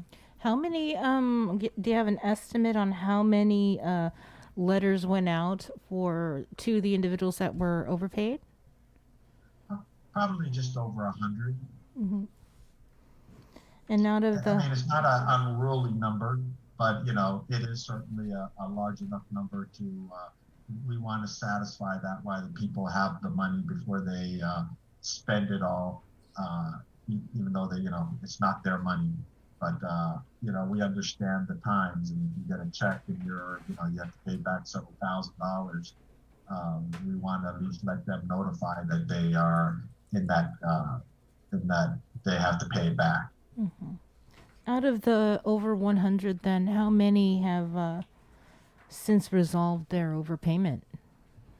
Probably several dozen. A lot of them have recognized it. Some have come in and paid. Some have recognized it and are making appointments to come in. We're still in PCOR 1, so they still have to make appointments for us to turn in their checks or to make their payments. Mm-hmm. And then, of course, all those overpayments, they have a right to appeal, mm-hmm. or a right to make sure that their claims are re-reviewed to ensure that they hear the explanation and they understand what the overpayment is. Mm-hmm. Are you guys experiencing any sort of backlog with the appeals process? We just have somebody commenting that they hadn't heard any from DOL since July when they had filed an appeal. Well, the appeals process just started a month ago, and there is only so many appeals that we can handle a day. I think it's like 4 to 6 appeals, because each one takes an hour or more to go through the motions. It's like a court hearing. basically. And we are booked up. And so we are filling them up as quickly as we can. And, we can, so they'll be heard. It's just that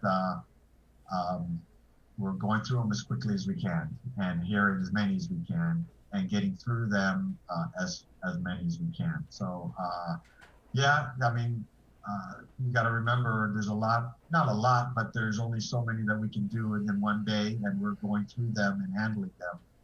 There is a line of people, and we just have to be patient. We're doing the best we can. Remember, we're still in P-Corps, so we're trying to do most by Zoom. And some, if they don't, we still make arrangements to have a hearing, but we have a special, we changed our conference room into a hearing room because it's huge and it allows for a safe way to meet and to hear it. But each one takes anywhere from 1 to 2 hours, and the whole room has to be sanitized all over again before the next one comes on. So you can see that we can't just funnel them through quickly because we're in P-Corps 1. So that's what's kind of really slowed us down in holding these meetings. Dave, when does this current PUA run out? Good question. This current PUA runs out in either two ways. Either you've reached your 39 weeks of benefits or to the end of December, depending on when you were furloughed, laid off, or affected by COVID. Right. So we're hoping that with the new president, maybe the new Senate, that a new mood would come in. But I'm hoping this new, not the new, but the Senate might pass something before the end of the year. Right. I know people still need help. As we wait, though, to see what Washington will do, have you been involved in any local discussions with any local leaders about standing up a local unemployment insurance program? A local uninsured program, it depends on how it would... unemployment, sorry. This program took me 2 months to stand up, which was a record time and a lot of work. To stand up a regular UI, if I understand you correctly, would take about 1.5 to 2 years to stand up a Guam local unemployment program. And you'd have to build up the base of the trust fund in order to pay them out. So the governor has expressed strong interest in looking into Guam and starting up a UI program for the island, but that is not a short-term fix. That is a long-term fix. And in any state, that division is the largest division of any labor department. And it's very labor-intensive to stand up a UI program, and it takes a while. So there aren't any no plans, Dave, to... Short-term fix would be an extension of the PUA. Right. Were there no plans to use any of the local CARES Act funds as a stopgap in case we don't get anything on the federal side at the end of the year? Well, this program is not a cheap program. We're probably going to go into, right now I think we're around $415 million, which is the most any program has ever given out, if I'm not mistaken. And 1 week's worth of batching is around $10 million, close to. So, those are only people who were unemployed because of COVID. There are other people that are also affected. So, I don't have any control over those stuff. That's something that I'm focusing on just what's on my plate. Right. And that plate is pretty full. And I'm trying to get the LWA out, so that's an extra $1,800 for the whole 6 weeks if I'm able to successfully get that out. And that's a $45 million that has been budgeted to us. So that's what I'm concentrating on, because that can help people out in a very quick manner if I can just make sure that the overpayments and the fraud is removed as much as possible from those payments. Are you a little bit concerned, though, if we don't get any federal help by the end of this year with 35,000 people unemployed? That's my faith, is that they will figure something out in the States, because it's not in our realm. I mean, we're not the only one in this boat. I think all over the nation with this COVID outbreak. So, you know, that helps Guam's cause, because if we were the only one suffering and the states were all rebounding, that would be very difficult to get extra congressional help of passing additional PUA. I feel that we're in the same boat as the nation, so I hope that they figure that, you know, the nation needs to continue with the payments until we start in the recovery mode, and we're not in recovery mode yet. So I just need to keep getting this program and this money out as long as we can, and hope for something to be passed in DC, because that is really the only way that we're going to continue on. Do you remember, was it Vice Speaker Talina Nelson who introduced a local UI bill? I remember something passing, but like I said, it was, unless it was something, how do you implement it? How do you get the money out to the people who deserve it is always the hardest part. You know, saying that you want to get out millions of dollars to the people, but how do you get it? How do you identify? How do you make sure that you don't duplicate? How do you make sure that there's no fraud? It is always the hardest part, and there is no short-term solution to that. Right. No, I get that. I just, you know, you said it would take a year. So if it was introduced earlier this year, nothing happened. We actually could have been acting on it for the past 7-8 months while we've been in this pandemic mode. But I guess it is what it is, right? I stay in my lane. I do what I need to do, which is I have on my plate. You don't want none of this smoke, Dave. Continue to make sure that you know, is really the lifeline of a lot of the people that are out there. Right. And, I am just doing everything we can to make sure that the COVID doesn't affect us and my program, and that we continue to get it out, you know, on a bi-weekly basis. And you know, you'd be surprised. It's a monumental task to keep doing just that. And it's a challenge. I'm putting out fires left and right, you know, with tens of thousands of fraud attempts hitting us every week. And it's just the overpayments and the appeals and the people who need to file claims and fixing claims. Every time we batch, we have several hundred wrong information put in for the banks. And these are like 300 people who don't get their direct deposits because they didn't put in the right bank information, and they get bounced back, and they're crying because they need to get that money, and we have to make those reconciliations and you know, and change them and do that's why I did a special batch last week, is just for those several hundred that didn't get paid on the previous batch, just so I can get the money out. And our workforce is shrinking. So you know, I can't stress enough. I just trying to do as much as we can to keep that money flowing, and that alone is a challenge.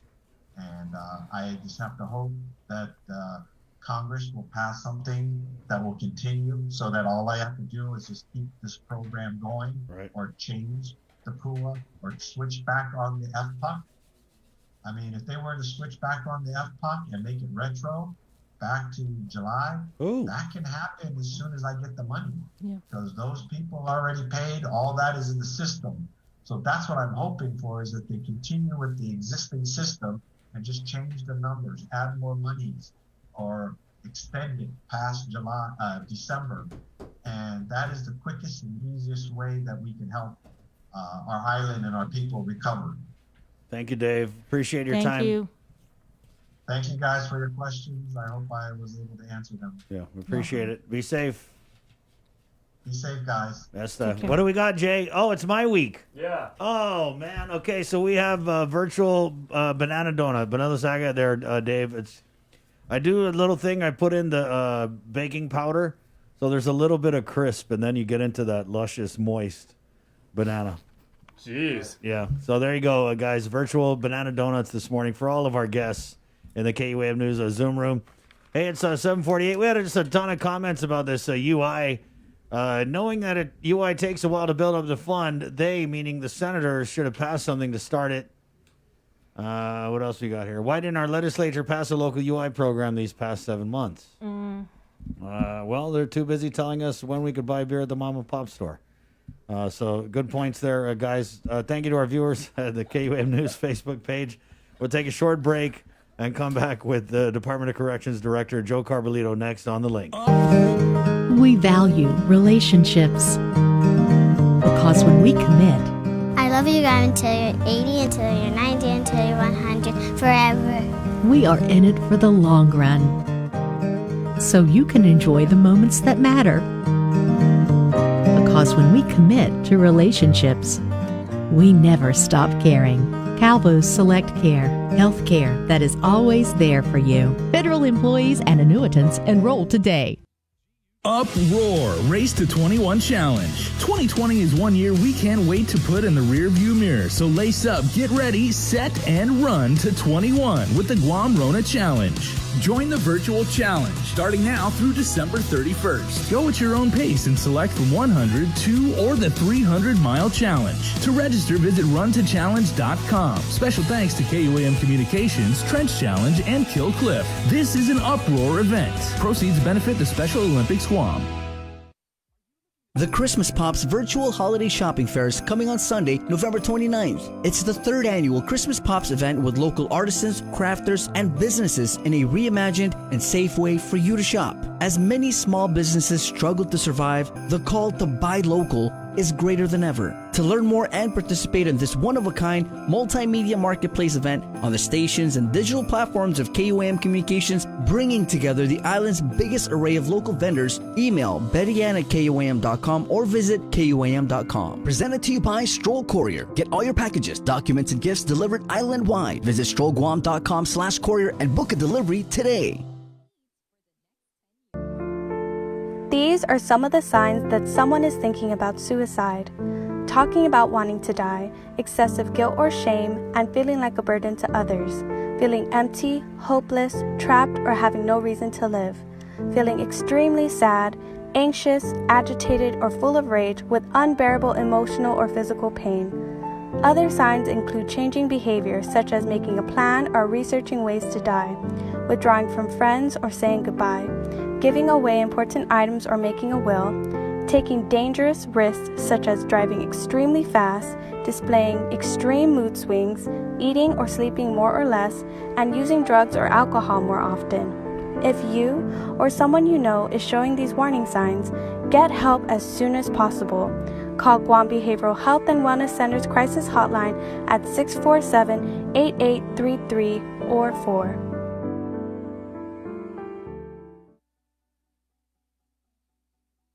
Our frontliners have been working tirelessly to keep us safe, and now they need your help to get our island back up and running as safely as possible. Did you know your smartphone can be one of the most powerful tools in our fight against COVID-19? That's why we're bringing you the Guam COVID Alert Exposure Notification app. This app works by letting you know if you've been exposed to someone who's positive. It's completely voluntary, and more importantly, it's completely anonymous. It does not track who you are or your location. Researchers at Oxford University have found that for every 100 to 200 downloads of the app, it can prevent 100 infections and save one life. Add your phone to the COVID fight by going to guamcovidalert.guam.gov or download it from the App Store or Google Play now. Help Guam stop COVID-19.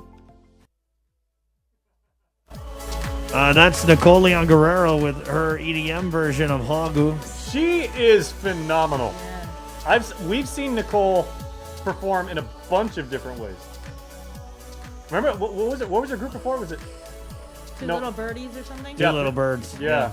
Two Little Birdies. And she Three Little Birds. And she actually she came in and she performed in studio for us, and she did this cover, Chris, of a Natalie Merchant song. Yeah. And I swear she sounded exactly like Natalie Merchant, and that's unbelievable praise. And then she actually Sabrina and I were hosting Relay for Life. It was Two Little Birds. Two Little, it was her and her sister.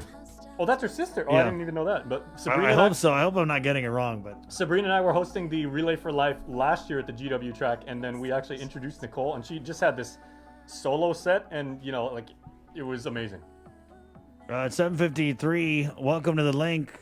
Proudly sponsored by Dial Rent-Own, IT&E, Calvo Enterprises, the Thrive Coalition, and Carrier. Good morning. It's 7:53. Let's head into the KWM News Zoom room where one of the things that we've been fearing would not happen during this pandemic has happened. Talking about an outbreak at the Department of Corrections. Bree, there was some numbers that came out, I think Friday, right? As they did some testing. Oh, okay. Right, with the inmates? Right, they and did. detainees.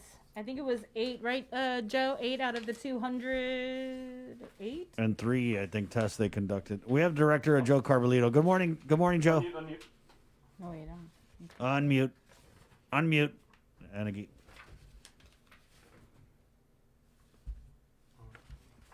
You there? Yeah, no, give him a sec. Yeah, I believe it was out of the 203. Can you hear me now? We got you. Yeah. Good morning, Joe. Okay. Morning. So, just take us back to Friday when you guys tested the inmates and detainees, because I think when I messaged you Saturday, you said 8 out of the 203 inmates and detainees tested had returned positive, Correct. right? That's correct. Okay, but how many more? Were there any other inmates that were tested and detainees? Because 203 doesn't seem like the total population over at Mangilao.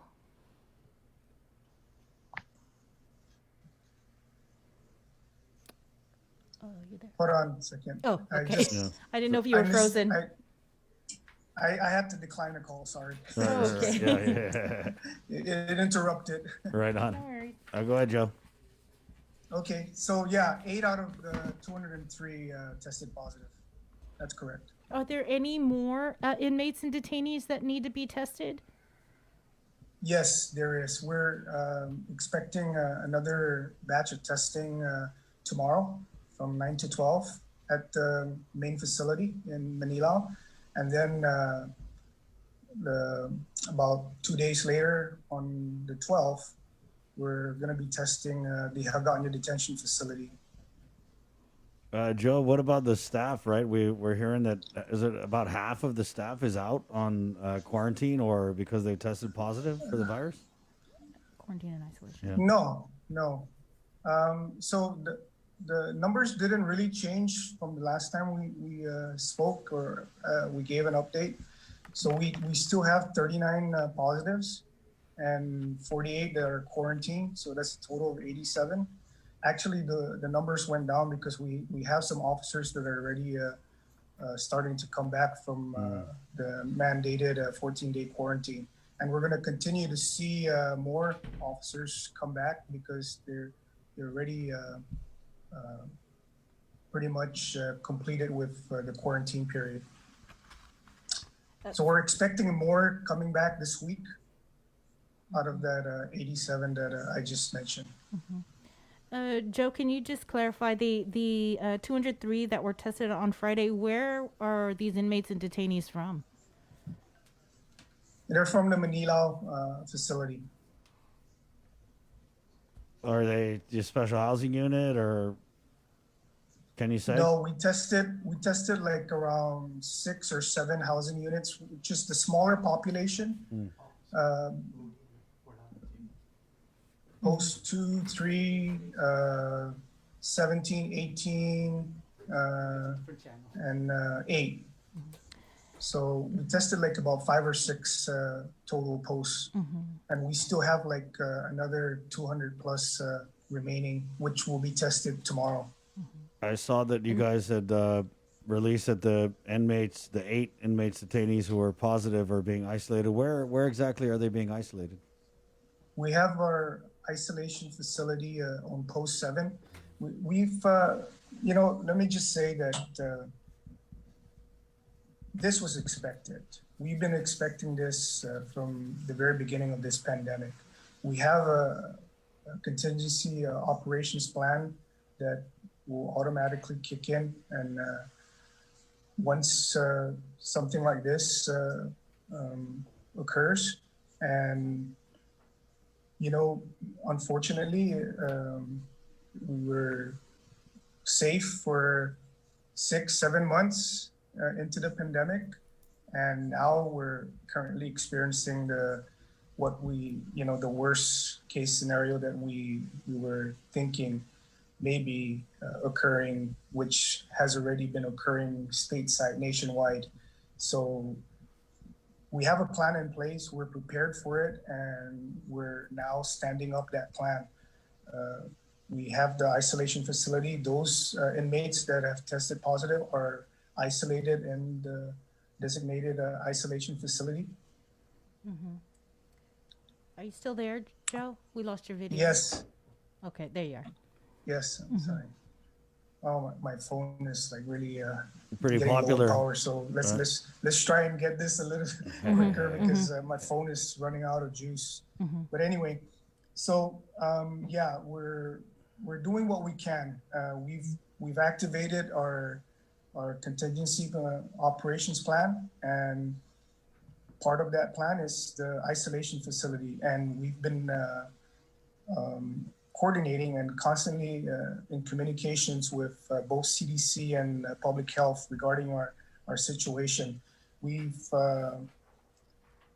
requested for them to come up this week or the past weekend, which was on Saturday, to evaluate where we're at as far as our situation, and they've made some recommendations, and we'll be trying to implement those recommendations. Joe, are you anticipating more positives in the inmate and detainee population? I don't want to jinx it, but I'm almost certain, sure that there'll be some, probably more. The 8 that's expected. The 8 that were tested on Friday, are they from one particular unit or post, or kind of spread out between the 5? One, for the most part, the 7 came from one post, and 1 came from another. So Joe, go ahead. What happened to the inmates that were in the same post with the? They're isolated. They're isolated. They're all isolated. That's all part of the plan. Right. Once they've tested positive, then they're going to be isolated away from the whole population. I meant the ones that were in close contact to the 8. They're still in there, and we're closely monitoring them. We have a medical staff that's closely monitoring them for any symptoms, but they're separated from the positives. Joe, so were the officers that were positive with COVID? They must have had contact with these inmates and detainees.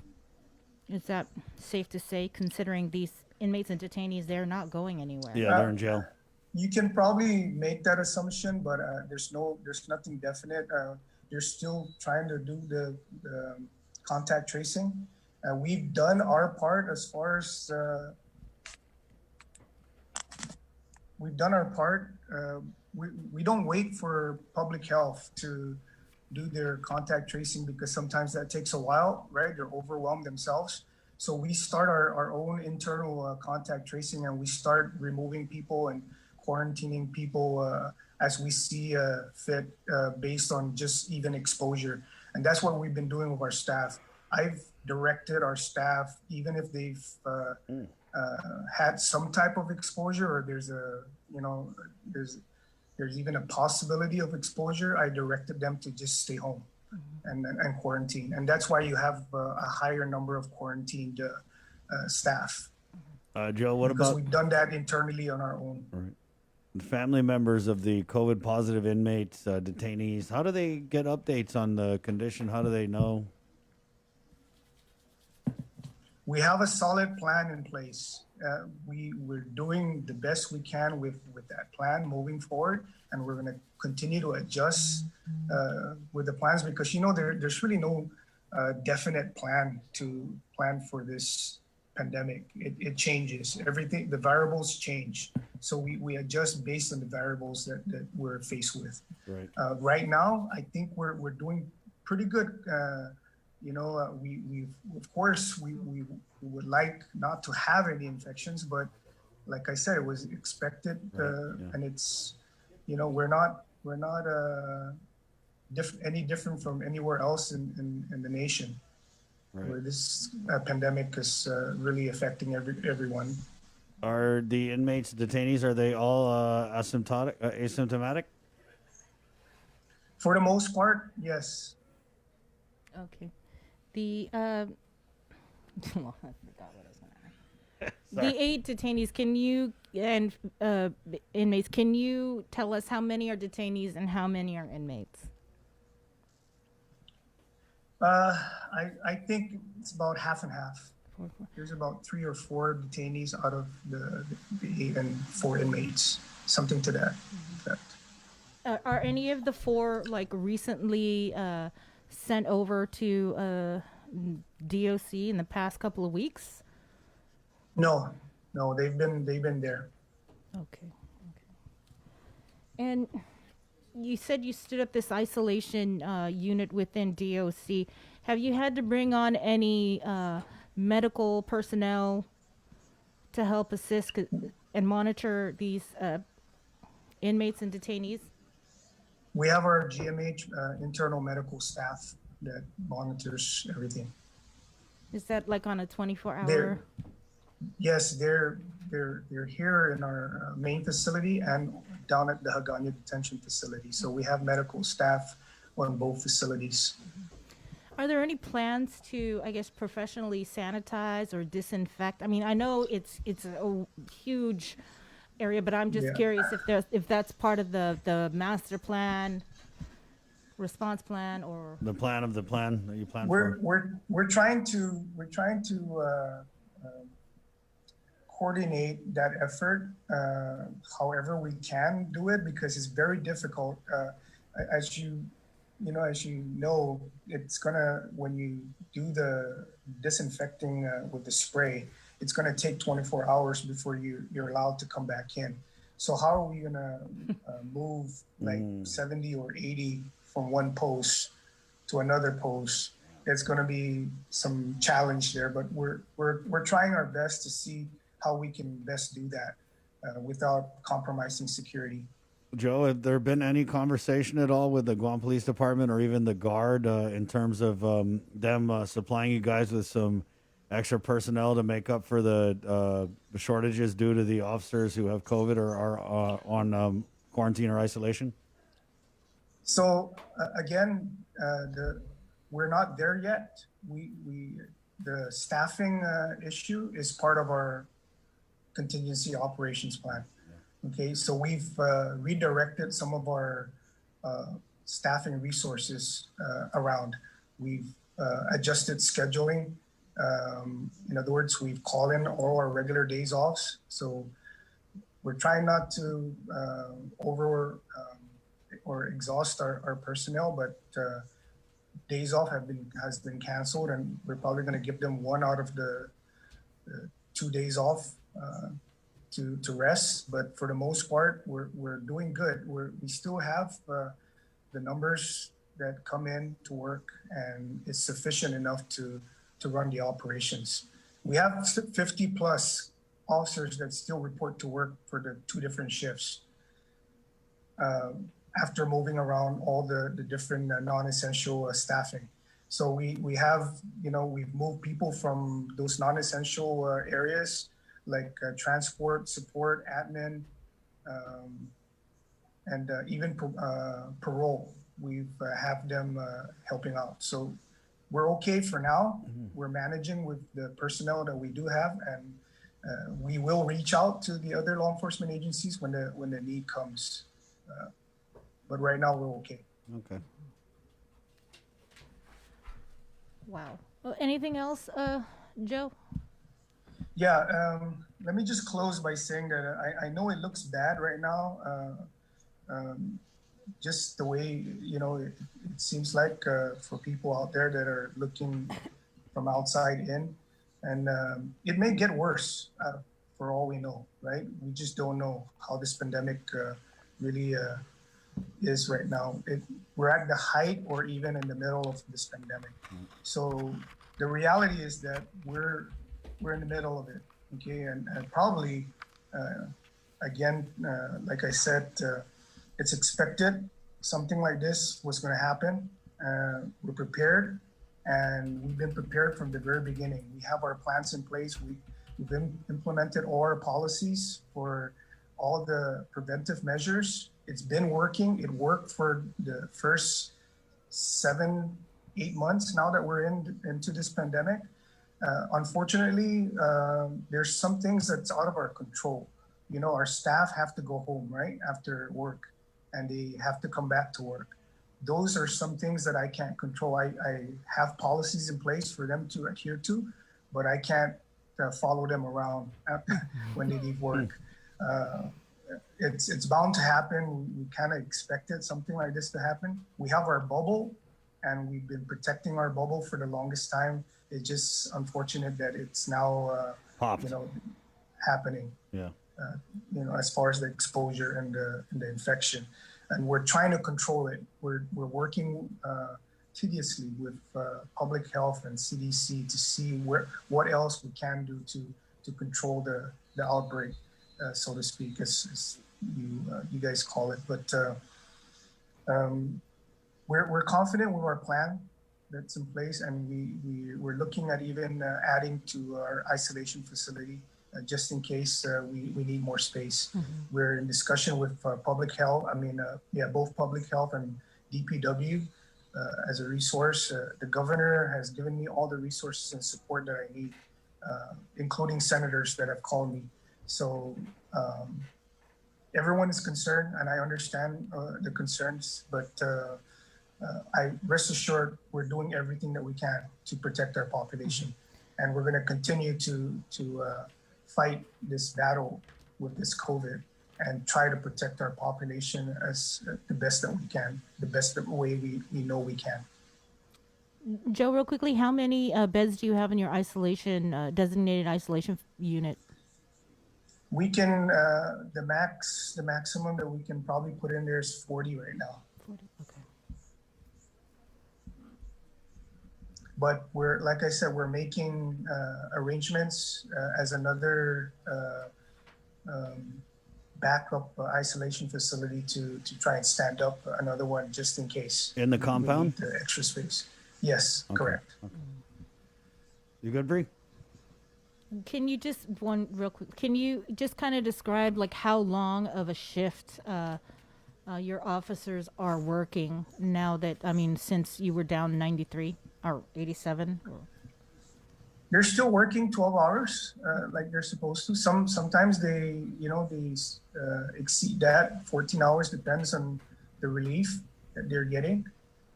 Like I said, we had to activate our regular days off, cancel those regular days off and have them come in to support.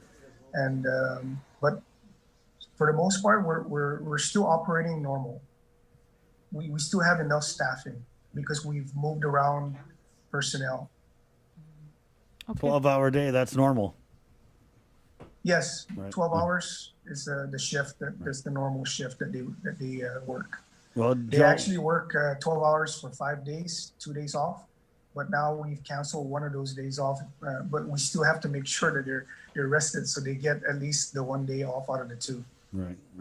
Well, we're definitely thinking about you guys and praying not just for the safety of the inmates and the detainees, but also the staff and everyone there at the prison. Yes. Okay? I give our best to Major Anton. Yes, just pray for us. Yeah. Hopefully we'll start to get back to normal when our staffing starts coming back. Like I said, they're starting to come back already by this week and next week. we should be back to full manning. Okay. Thank you, Joe. Thanks, Joe. And All right, thank you. We'll catch up with you after you do another batch of the inmate testing. Okay, thank you. Okay, thank you, Joe. So, there you go, Joe Carbolito, the director of the Department of Corrections.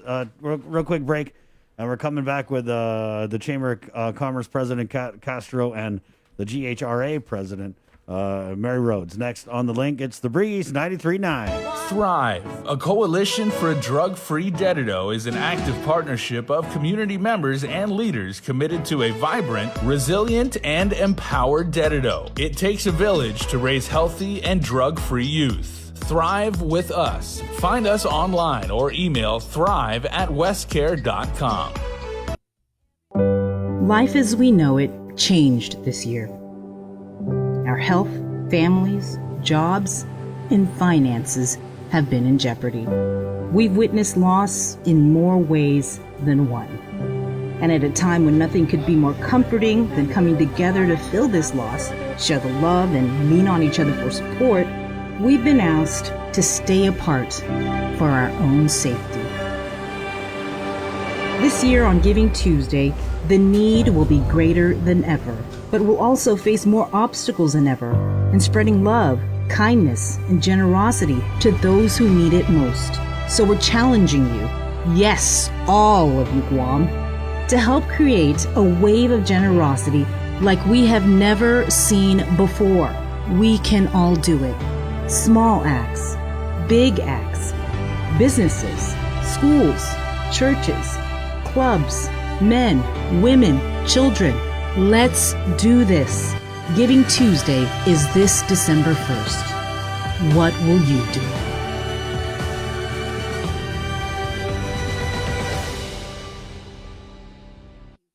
The holidays are almost here, and we could all use an extra dose of cheer and joy this year. So, we're breaking the rules and giving you a holiday head start on Breeze 93.9 FM. Throughout the months of October and November, listen to the special holiday head start blocks of all the season's favorites from 2 p.m. to 3 p.m. and again from 8 p.m. to 9 p.m. Let's try to make spirits bright and make this the most wonderful time of the year. Happy holidays from Breeze. GU Self-Storage, conveniently located near the Harmon McDonald's. We offer affordable rates, online payments, and auto bill pay for your convenience. Plus gate access daily from 6 a.m. to 9 p.m. Call us today at 648-7867 for more information.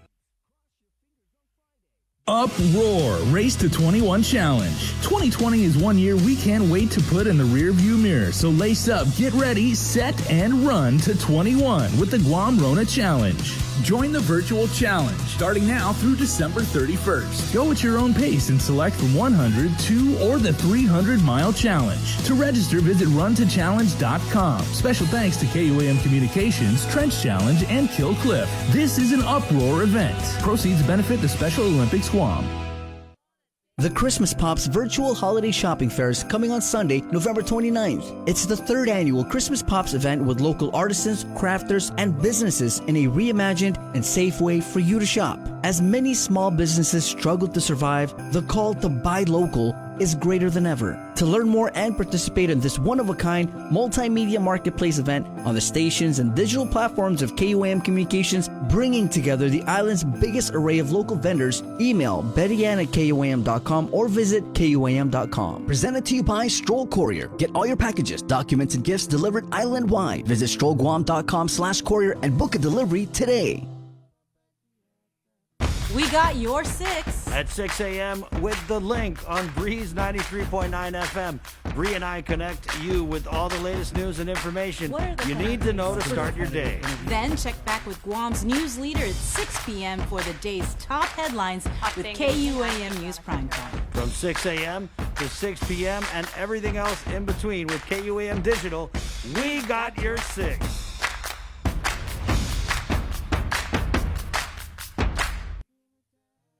This is going to be a weird week because there's a holiday smack dab in the middle of it, right? I mean, definitely I'm all for the veterans, but maybe next year we could do a little switcheroo and put it on a Monday. right? Because it's kind of weird to work Monday, Tuesday, and then we're off, and then come back. And I'll take it, though. I'll take it. I'm not complaining. 8:17. I'm bringing on here from the Guam Hotel Restaurant Association. We have Mary Rhodes, of course, she's the pres, and Kat Castro of the chamber, also the president, and kind of talking about, well, we are definitely talking about this Bill 276, which it kind of came out of left field, like the kids say, totes rando. Pretty random, and especially at a time when so many small businesses are already either at the funeral home or on death's door. We get this bill, and this is a bill that they kind of, I remember when we did these town hall meetings. Was that this year, Bree? I lost track. I want to say last year. God, so embarrassing. You guys are on, by the way, if you feel free to chime in.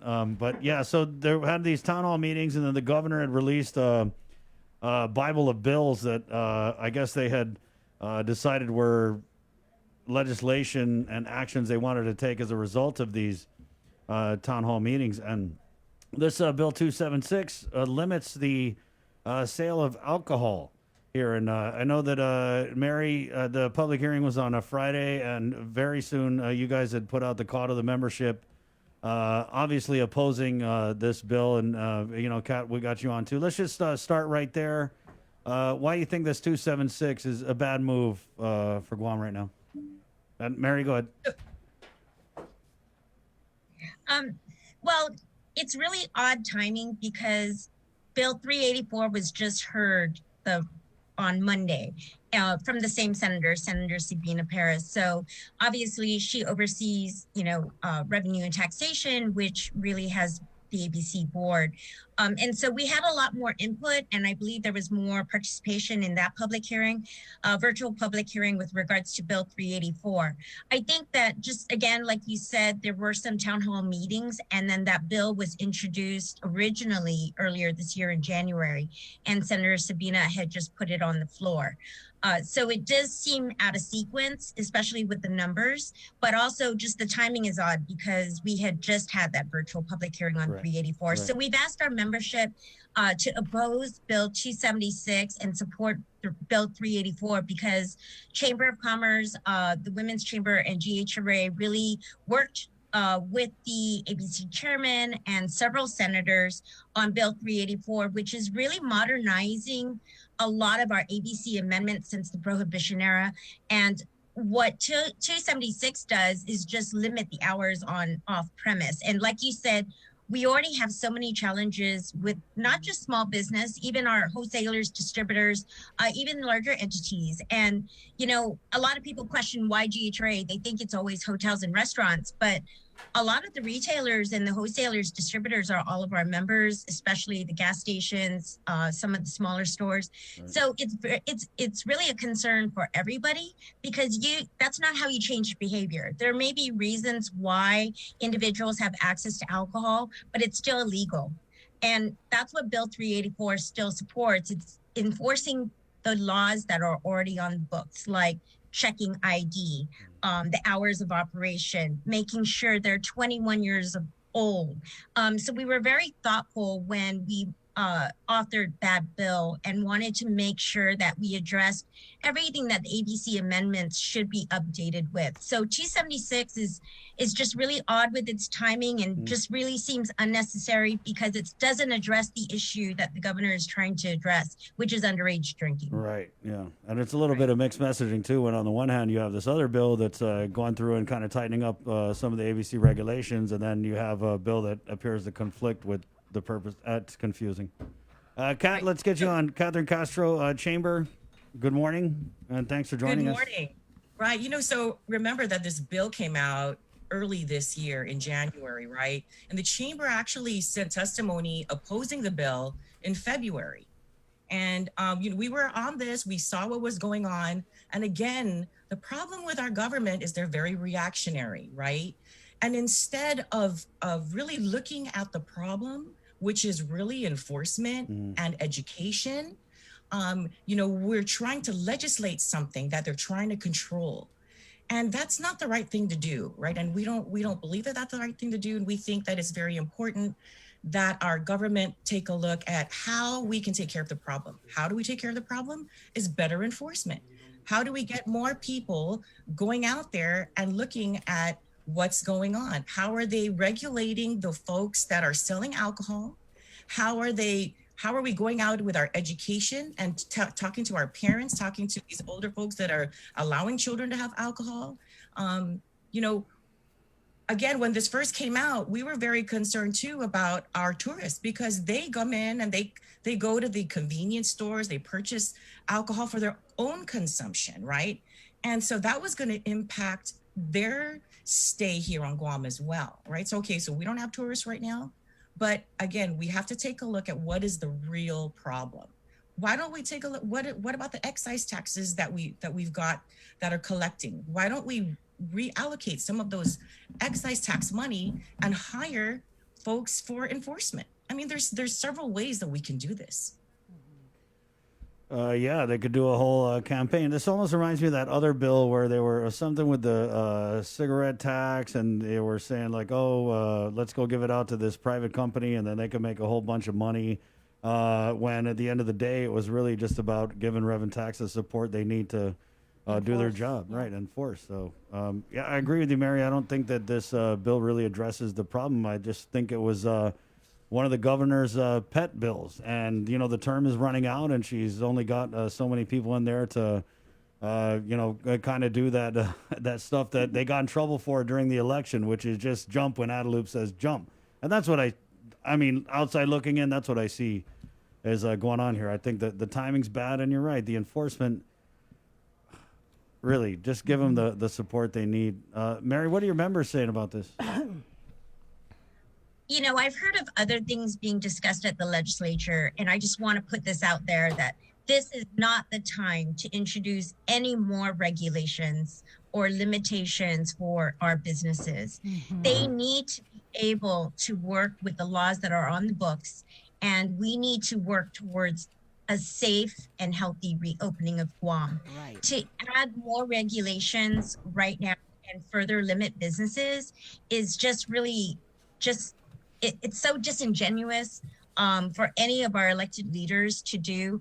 And that's a message that I'd like to give to all of our newly elected incoming senators, because as we look for next year, we can't start the year off with looking at ways to impact the economy negatively. We need to look for ways to grow the economy, to stabilize it, to really take the dollars that the few dollars that we have coming in as revenue, and put it towards programs that can help enhance and grow things. And so we just have to be careful when we introduce legislation like this, because it just really sends a bad message, and it's really based. It hurts people more than it's really intended to do. And so it really doesn't address the issue again. Is that the same sentiments from the chamber that we're talking about these sort of bills, and that we're not having public hearings on bills that will reopen our economy, that will stabilize our economy? I mean, when December comes and we don't have federal assistance, it's scary to think what is going to happen. Is that kind of what you guys are feeling, Cap? Definitely. We echo the sentiments that Mary was talking about. Really, I mean, it looks like what they're doing is they're pulling up bills from like months and months ago and filling in time. And for me, it's like, look, we have a problem now. Let's take a look at what we can do as a community, as a government, and see how we can help our people. December 31, January 1, 2021 is like just a second away, really, if you think about it. And what are we doing? We need to take a look at helping our people. We need to figure out how we're going to rejuvenate our economy so that our people can be employed. We need to make sure that our people can pay their bills.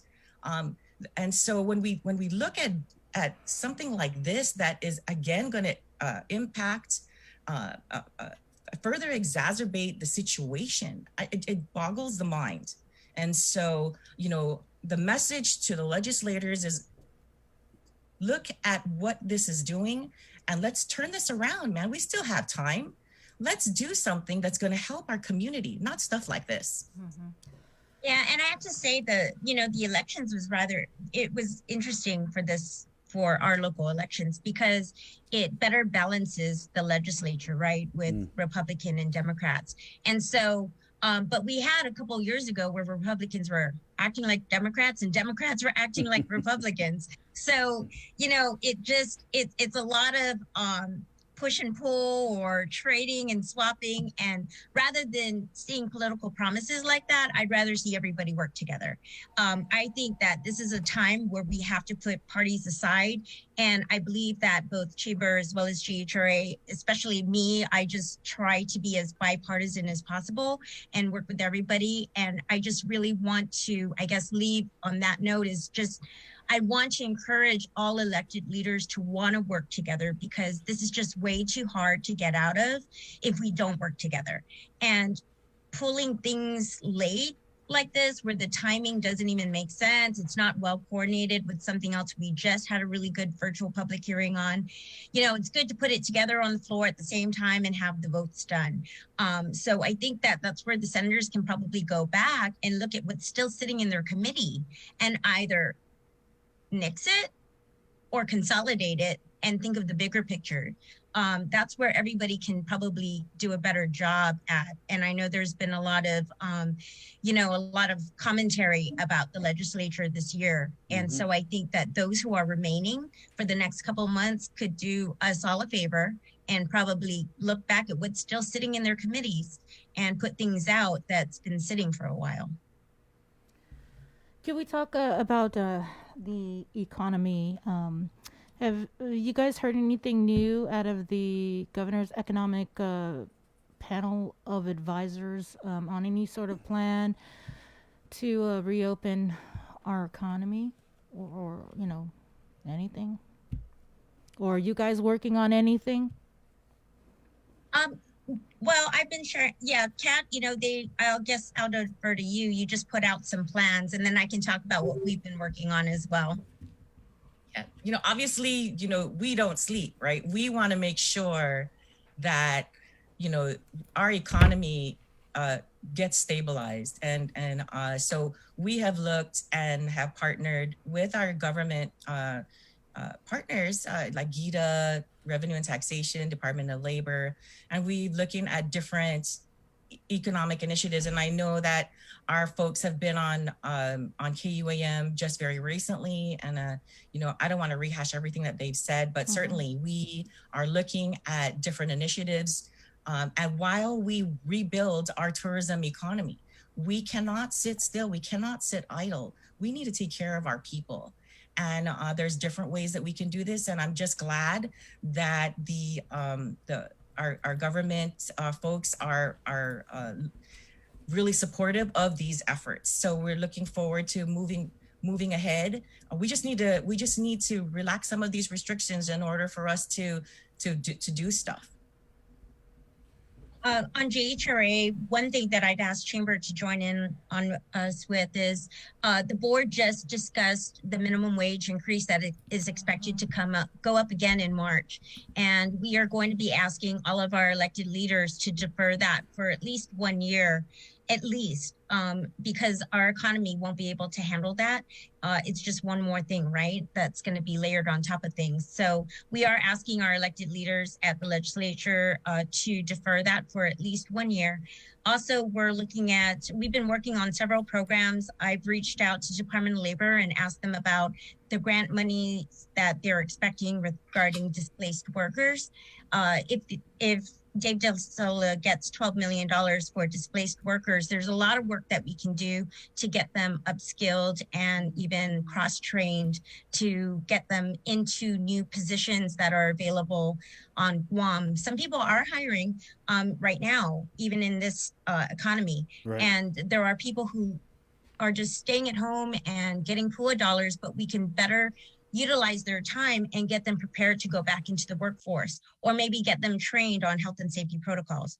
So that's a program that we've been working on with public health, is to try to find opportunities to work with them on health and safety protocols, because we really need to start getting our economy ready, and a lot's being discussed there. We're hoping to release some program information as soon as it's available.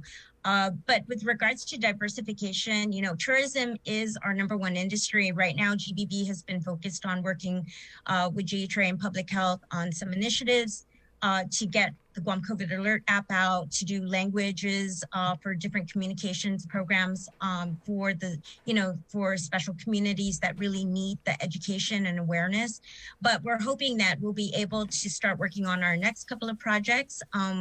And we know that there's a lot of heavy lifting to be done. And some of us have been attending those Hawaii webinars because they have done quite a lot in the last month to reopen and get their bubble going and get rapid testing done, and also update their sites to include more, health and safety protocols, education, training, webinars, all of that.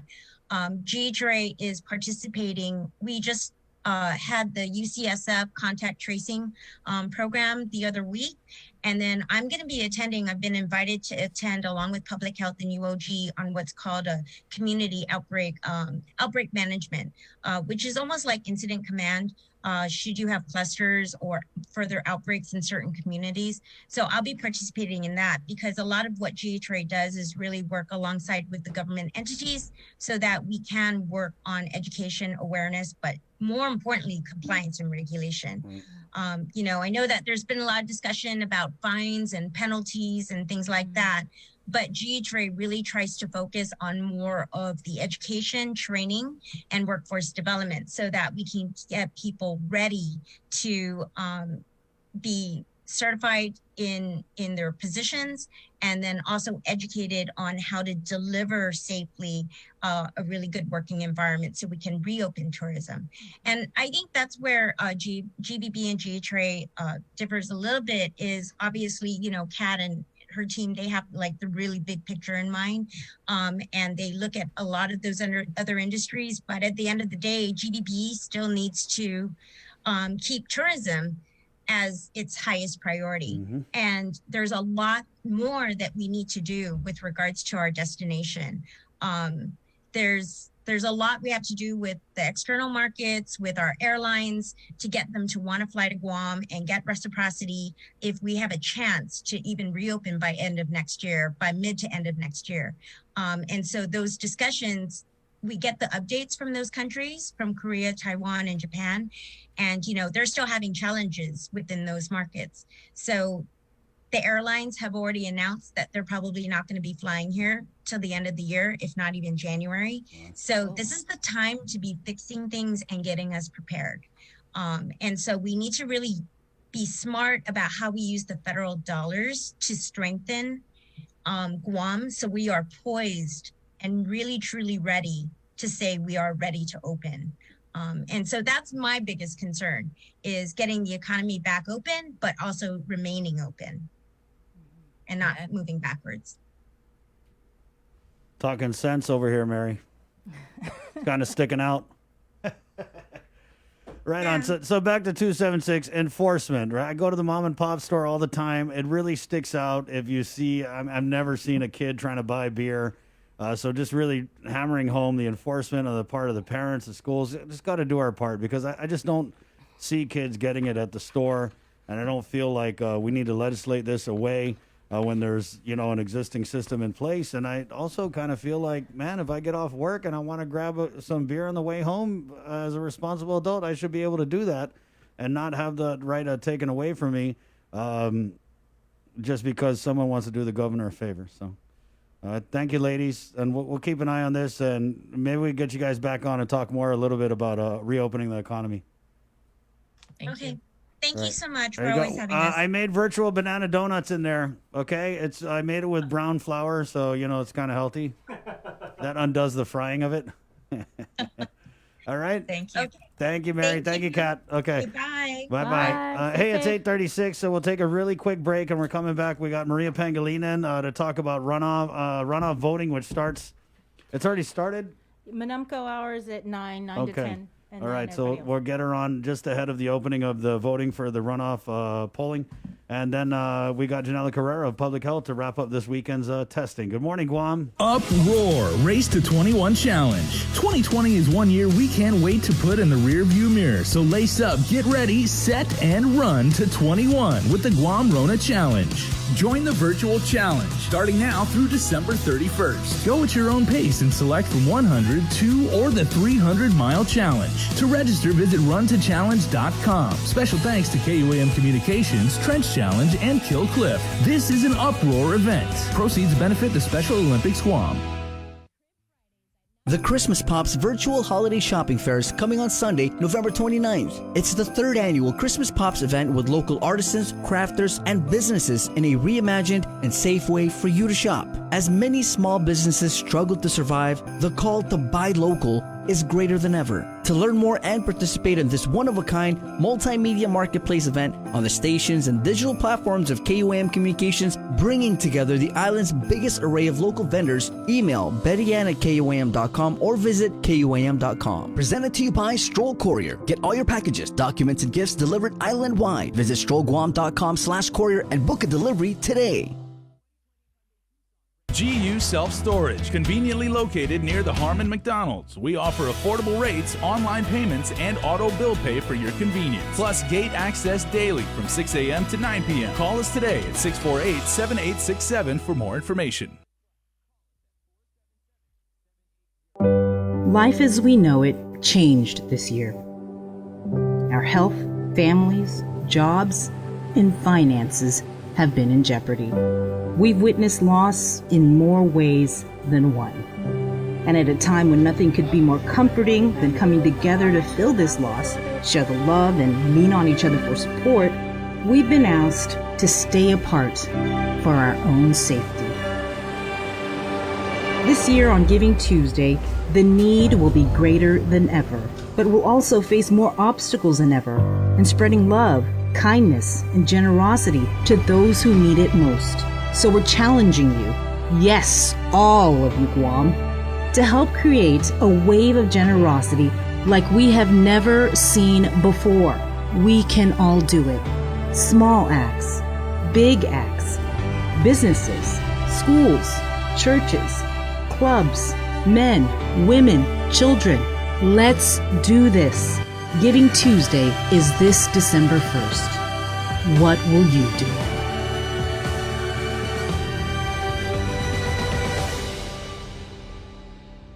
GU Self-Storage, conveniently located near the Harmon McDonald's. We offer affordable rates, online payments, and auto bill pay for your convenience. Plus gate access daily from 6 a.m. to 9 p.m. Call us today at 648-7867 for more information. From the class of 2022. From the bottom of our hearts, we want to thank the teachers, the office, staff, the custodians, and all the faculty for all that they do to make sure that we go to a school that's safe, clean, and where we are properly taught. We thank you for preparing us for the outside world where we will embark on our journeys, ready to face the world. The show proudly brought to you by Del Rentone, ITNE, the Thrive Coalition, Calvo Enterprises, Carrier. Good morning. Let's head into the KUAM News Zoom room. We're just a few minutes here with the Guam Election Commission Executive Director Maria Pangilinan, who's about 19 minutes away from opening polls. We just did an election. For the runoff race, this is for a congressional delegate. Miss Maria, how are we looking this morning? And what are we anticipating? You guys looking for a big turnout today? At the meeting yesterday they were saying maybe it's going to be lower than the general election, but we are trying our best to pass the word around. We will open at 9 o'clock today and close at 6 o'clock all the way until Friday. We will open on Veterans Day, the holiday. We will open from 9 o'clock to 6 o'clock as well. This coming Saturday, it'll be 9 o'clock in the morning to 4 o'clock in the afternoon. And then the last day will be Monday, the 16th. We will open at 9 o'clock, but we will have to close at 12 o'clock noon in order to prepare the voter roster. So down here, we will have additional parking will be available at the behind the Staywell Insurance Building. We will also, going up to the 3rd floor, if you see the line is long for curbside, feel free to go up to the 3rd floor. That will be much faster if there's a line at curbside. I haven't taken a look out the window. I'm anticipating seeing a few cars out there already, getting ready for 9 o'clock. What about off-island voters? So our off-island voters, when we started sending out ballots on September 19th for the general election, we also sent them a packet for the potential runoff election. So we let our off-island voters know that we will notify them on Guam's November 4th. We've already done that. It's on our website that there is a runoff, and they can start processing their runoff ballots. Well, how did that look? The runoff ballot. It had all 3 candidates on there, or? No.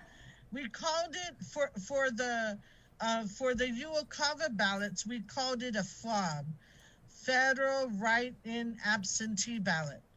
For the non-UOCAVA, or those that are off-island and not in the military, or those that don't live in foreign countries, we called it a SWAB, Special Write-In Absentee Ballot. So what it is we put together the ballot instructions, and then we put blanks with ovals. And so we let the voter know that we will let them know who the 2 top vote getters are. And so we've done that. We've sent them out. We sent it out on the day after the election on November 4th. Did you guys have to draw numbers or anything like that to see who was going to be number 1, who was going to be number 2, or it's just based on? We just followed the general election ballot. Okay. Now, is this going to be whoever gets the most vote wins, or is there still going to have to be, well, you didn't get 50 plus 1? There's only 2 candidates, so somebody will get 50% plus 1. What happens if they don't? I don't think that's unless it's a tie, Bree. I'm just saying, it's a pandemic. Anything can happen at this point. This is 2020, Miss Maria. Come on. Here we are. Well, did you ever think the president, Miss Maria, did you ever think the presidential election would be over before our election? I don't, over my pay grade. Right. So, and we are really trying hard. We are really trying hard to make sure that we can service all the voters that show up here at the office. What about for homebound, for people in quarantine and isolation? What's the plan? So thanks to public health, we will have 6 nurses working with us. 3 will start today. We will start servicing homebound voters today. Homebound voters we will visit them starting today, and we will go on all the way to election night, up until right before 8 o'clock election night. So Wednesday, I believe, Wednesday the 11th, we will start servicing our COVID patients, and we will go to both GMH and GRMC starting on Wednesday, possibly. And again, it's all it's, when we Bree and Chris, when we service our homebound voters, it's, you know, we set up a time, we set up appointments, but we let them know that there's a possibility we're going to run late, because it depends on how it depends on how our homebound voter feels on, when we're there. So it may take a little longer, but we are planning to serve as many of them as possible, starting today. Mm-hmm. Do you have any numbers in terms of how many individuals voted that were in home quarantine? And I mean, not home quarantine. So we had 680. We had 680 vote. I'm sorry. We serviced 685 voters for the general election. Mm-hmm. That's isolation, quarantine. Yes, we went to quarantine and isolation at least twice. Mm-hmm. And GMH too, the COVID patients at GMH who were wanting to vote. What about your staff, Maria? How are they doing? Anybody have been exposed to the COVID virus, or tested positive or anything like that? As far as our staff here at GEC, no, one of our staffers left yesterday, so he had to test, and he was negative all the way through, even in Japan. Our consultant left too, and he was negative when he came, and he was negative when he left. We've had a couple staffers in the past who were tested because of contact tracing, and they were, they're here now working hard at that. So thank you. I logged in at the tail end of the meeting yesterday, but there was mention about recounts for the GIGO race, I think, and maybe the GB. Yes. So the GIGO race for mayor needs a recount, but the law requires that a recount be conducted. Also, the Guam Education Board, the number 6 and 7 place needs to be recounted as well. We proposed the timeline for the board. We asked the legal counsel. They asked that the legal counsel look at it. The board gave us tentative approval based on legal counsel review. So the recount we tentatively planned for Friday the 20th. Okay. Okay. You good? There was something else that I was like. Okay. Well, while I'm waiting for your question, I want people to know that yes, it's a lot of money to spend on a runoff election.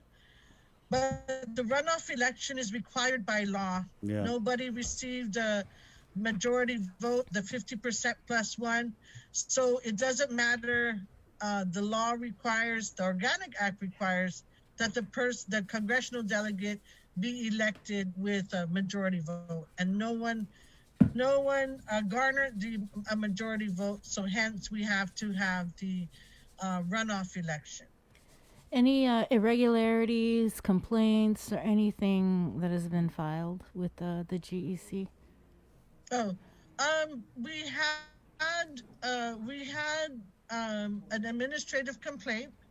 We are dealing with it now. Our legal counsel prepared some letters to make sure we got enough information from them, and we will. We hope to get information from the people involved by Friday. That's the deadline we gave them. What do you mean administrative complaint?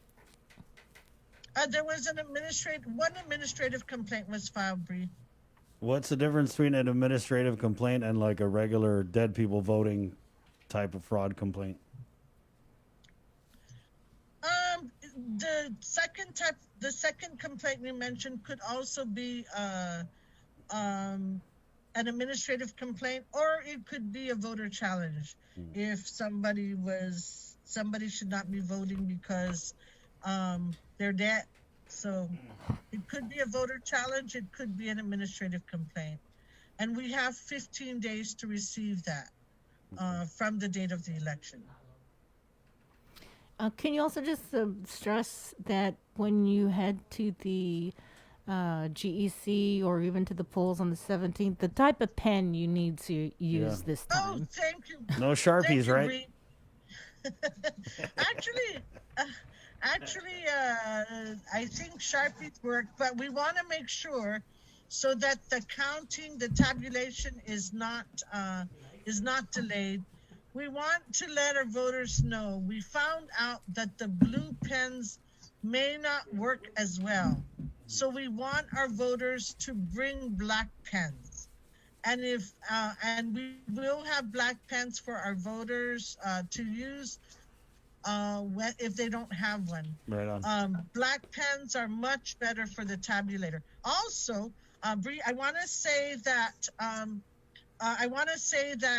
people who come to vote, maybe the draw to go up to the third floor would be the express vote. They're all set up, ready for our voters. Come 9 o'clock this morning, people can come up to the third floor to use the express vote to mark their ballots. Nice. Those were read without problems by the machines. Okay, so black pens matter. Bring your black pen. Go to the third floor. Express vote. Manamco hour starts in 7 minutes. Yes, sir. Blue pens, they matter too, but the machine's not reading it. Okay. All pens matter, but specifically for the runoff, black pens matter the most. There you go, Maria. Make the graphic and Right post it on on. social media. Black Black pens matter. Okay. You're welcome. You're welcome. That's a freebie, by the way. I'll give you that one for free for the staff. Oh my gosh. Okay. All right, stay safe, Maria. We'll see you a Aye, little aye later a day. That's 2020 in 2 words. Aye a day. Yes, aye, Jay. Thank you, Miss Maria. Algamos. Okay, there you go. 8:55. Let's let the sanitizing duendes run in there and spray everything down. Miss Maria, don't forget, I made banana donuts for the staff. Take a bunch. There's a lot. And now let's keep it in the Zoom room where we go to public health spokesperson Janella Carrera to kind of unpack a lot of the testing and the numbers that we saw this weekend. Good morning, Janella. Hey, good morning, Kristen Bree. How are you? Doing pretty good. A little freaked out about the 120 positives. I know Jason did the math. He's the math guy around here. What was the positivity rate there, Jay? 24.5% positivity rate. That's pretty high. So I guess, Janella, we'll just start and give you the floor. And if you could just run through some of the numbers and the testing and the things that we saw this weekend with the virus from public health. Sure, yeah. So on Saturday, we did our community outreach at the Estimbo Gym. We had 179 samples collected from the Estimbo outreach. Of that, there were 22 that turned out positive. So that could have contributed to the 120 positive cases that we reported in the Sunday JIC. Actually, we registered more than 200, which was the limit that we had set. But we had 179 that showed up. It is an alarming number to see 120 rather, excuse me, of the 400 and some. And you're right, Jason, that's about a 24.5% positivity rate. But, it's an unpredictable number. Just the weekend before we had 9 positives, 3 positives, and then a week later, 120. So it really just underscores the unpredictability of COVID-19. Is there anything else that you could tell us about this press release that came out of Black Construction and the cluster that they were referencing? Yeah, so public health is actively engaged in testing the construction workforce for Black construction. We are confirming that. We are testing their entire workforce. It's ongoing because they do have a large workforce. We did issue a letter to them asking them to cease all operations while we are testing their employees and staff. It's been ongoing for a few days and testing is continuing. It hasn't been completed because there is a large number of employees there.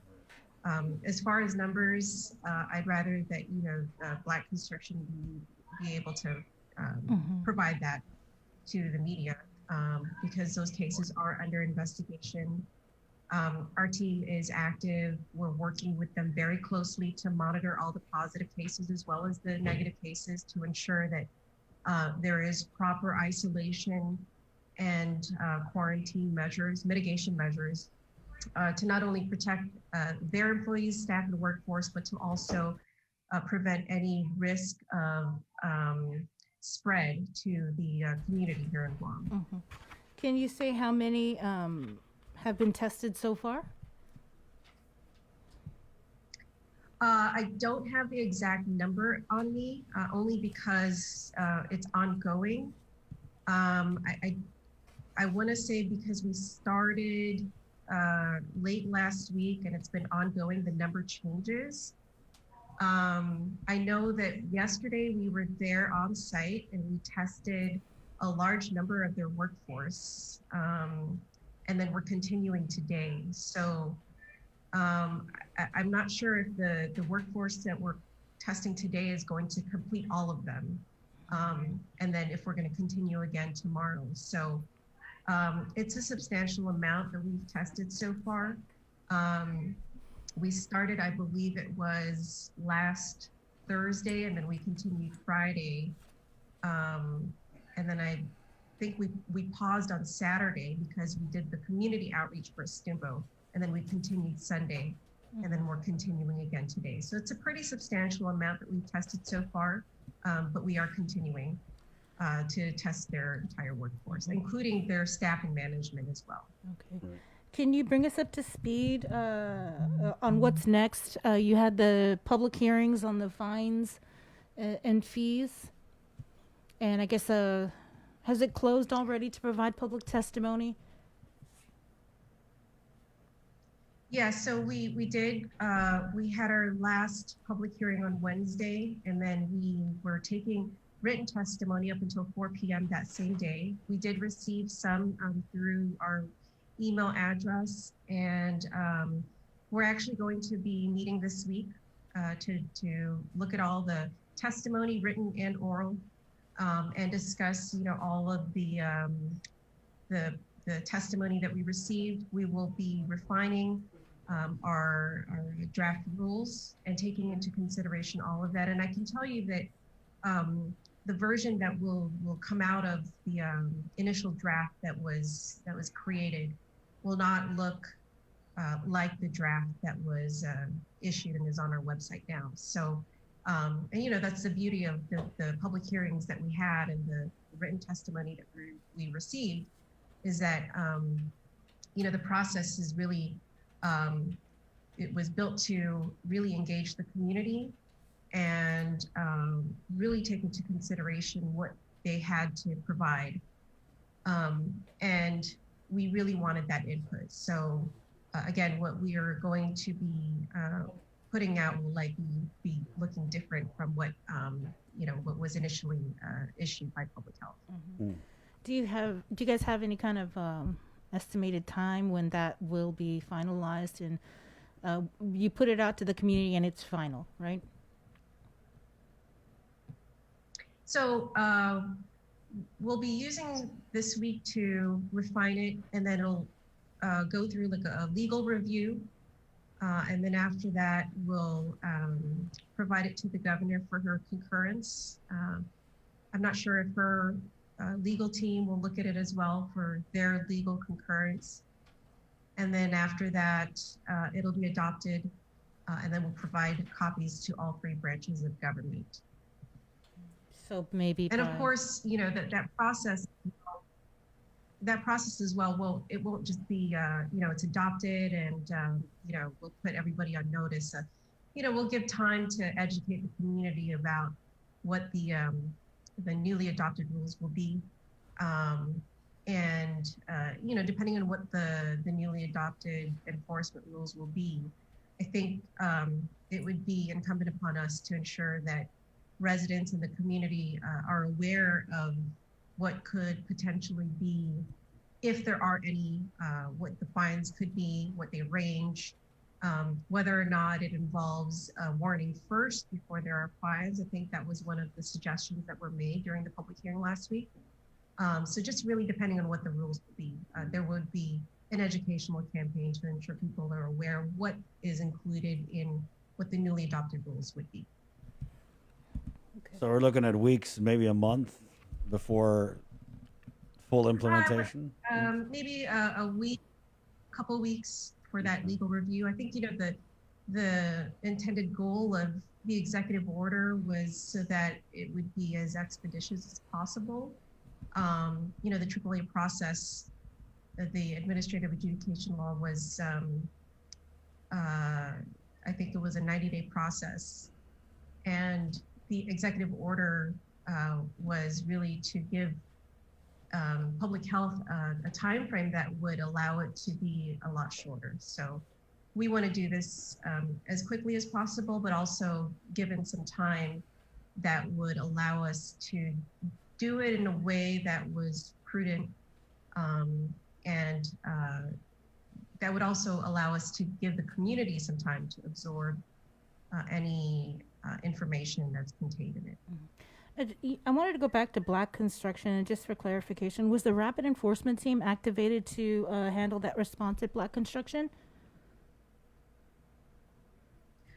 No, this was not a rapid engagement team a mobilization or project. Rapid engagement team, the way that it's handled is typically we go out into a community and we set up like our mobile lab. We go out door to door. We do active case finding. When it comes to Black construction or any type of community outreach like Estimbo Gym or like the one we did at Jigo Gym, typically we already know who the constituents are, and we set up an area where people are coming in, whether it's through walk-in or drive-through, and we have a stationary area where our nurses are, and they're coming up to get tested. In a rapid engagement team scenario, we're going out to the residents, we're doing active case finding. So it's a little different. Okay.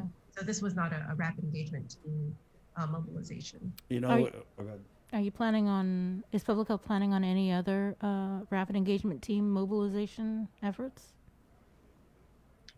Yeah, actually we are, and we are in discussion about that. We are working with respective mayors about the next potential areas that we'd like to set up and activate the rapid engagement team in. There are some potential areas. It's just a matter of determining, the high risk factors, scientific evidence. So that is something that we are continuing to discuss.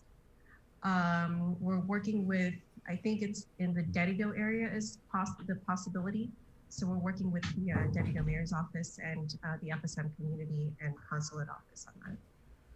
And then you guys are heading to what you're doing, testing a DOC tomorrow, right? Today? This week? I believe so.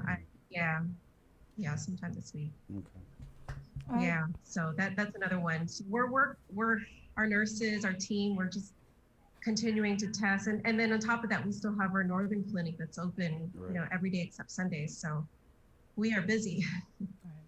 That's an understatement, right? Thanks, Janella. Thank you, Janella. I appreciate your time. Yeah. There's virtual Sure. banana donuts. Of course, anytime, guys. Thank you. If you want to take some on your way out. Oh, my favorite. Okay, right on. Thank you. Okay, we'll see you. Bye. It's 9:06. We'll take a really quick break, and we're coming back with more of the Link of the Breeze 93.9 as Jason Solis is going to put on his biker jacket. No. I am not worthy of wearing a cut, but the gentleman that we're bringing Is that what in they call it? It's called a Yeah, cut. like the leather This vest guy you wear. knows a lot about. I had no clue how much you knew about bikes. About and MC. Well, the only motorcycles. reason I do is I have had the great pleasure of interviewing like several of the members of our island's various motorcycle clubs over the years, and we're going to talk to two members of the Guam Hogs coming up next about a very, very time-honored tradition that they do. And they're not going to let COVID snatch this from us. And Roland's actually my cousin, so when I sent you the info, and you're like, "Hey, I got this interview. I'll interview Ro." Yeah. I was like, "What? This guy?" I thought you were gonna wear your whole getup though, man.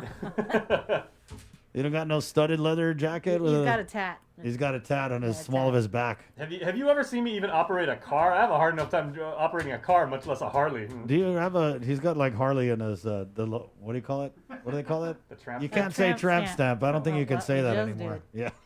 What's it called then? I have now. I'm It's called something to look at. 9:08. We'll take a short break. We're back with the Guam Hogs next on the Link of the Breeze 93.9. Life as we know it changed this year. Our health, families, jobs, and finances have been in jeopardy. We've witnessed loss in more ways than one. And at a time when nothing could be more comforting than coming together to fill this loss, share the love, and lean on each other for support, we've been asked to stay apart for our own safety. This year on Giving Tuesday, the need will be greater than ever, but we'll also face more obstacles than ever in spreading love, kindness, and generosity to those who need it most. So we're challenging you, yes, all of you Guam, to help create a wave of generosity like we have never seen before. We can all do it. Small acts, big acts, businesses, schools, churches, clubs, men, women, children. Let's do this. Giving Tuesday is this December 1st. What will you do?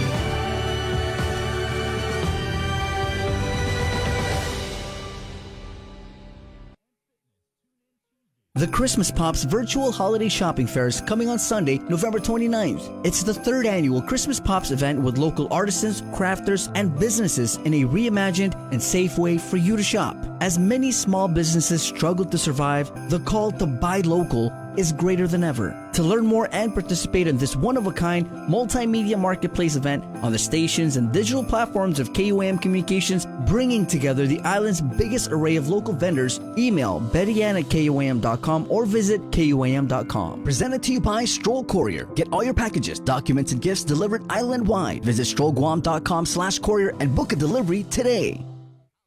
GU Self-Storage, conveniently located near the Harmon McDonald's. We offer affordable rates, online payments, and auto bill pay for your convenience. Plus gate access daily from 6 a.m. to 9 p.m. Call us today at 648-7867 for more information. Thrive, a coalition for a drug-free Dedido, is an active partnership of community members and leaders committed to a vibrant, resilient, and empowered Dedido. It takes a village to raise healthy and drug-free youth. Thrive with us. Find us online or email thrive@westcare.com.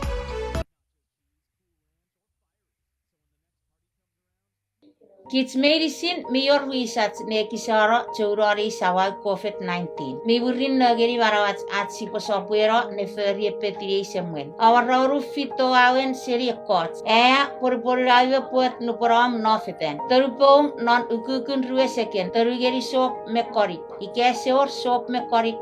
Kewe hand sanitizer me wor orupesen arukornan. Terufiji ekoreri me pise karavasra Son atapa, que sapatapa, one mesom, navotireim, ikeapuren me fisemwen. Epetin marao, me marawen atsigitseng faviri, pan marawatskits medicine. Epeti sawal, me amarawakits. Retit sikire poraus, katogeri kakeri irgatewe, iketawan, ewe website tphss.guam.gov/Japur. Translation is made possible by a grant from the U.S. Department of Interior, Office of Insular Affairs. The holidays are almost here, and we could all use an extra dose of cheer and joy this year. So, we're breaking the rules and giving you a holiday head start on Breeze 93.9 FM. Throughout the months of October and November, listen to the special holiday head start blocks of all the season's favorites from 2 p.m. to 3 p.m. and again from 8 p.m. to 9 p.m. Let's try to make spirits bright and make this the most wonderful time of the year. Happy holidays from Breeze.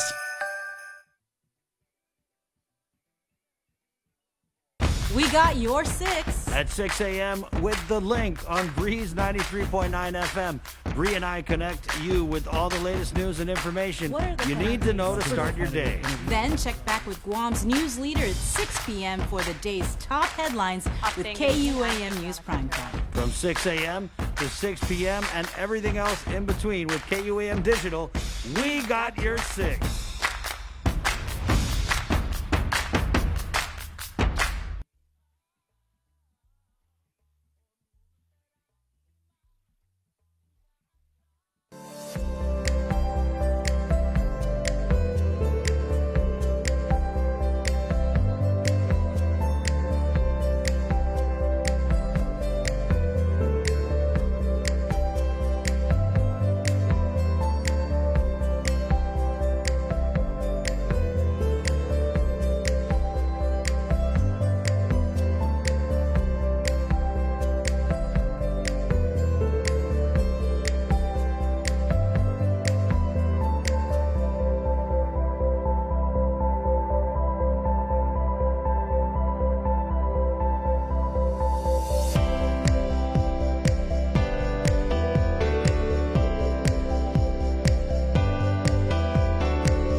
This is The Link of the Breeze 93.9. Good morning, Monday. Yes, but don't bum on a Monday because what are we? We're going to turn it into a fun day and then it'll all be over and it'll be a done day.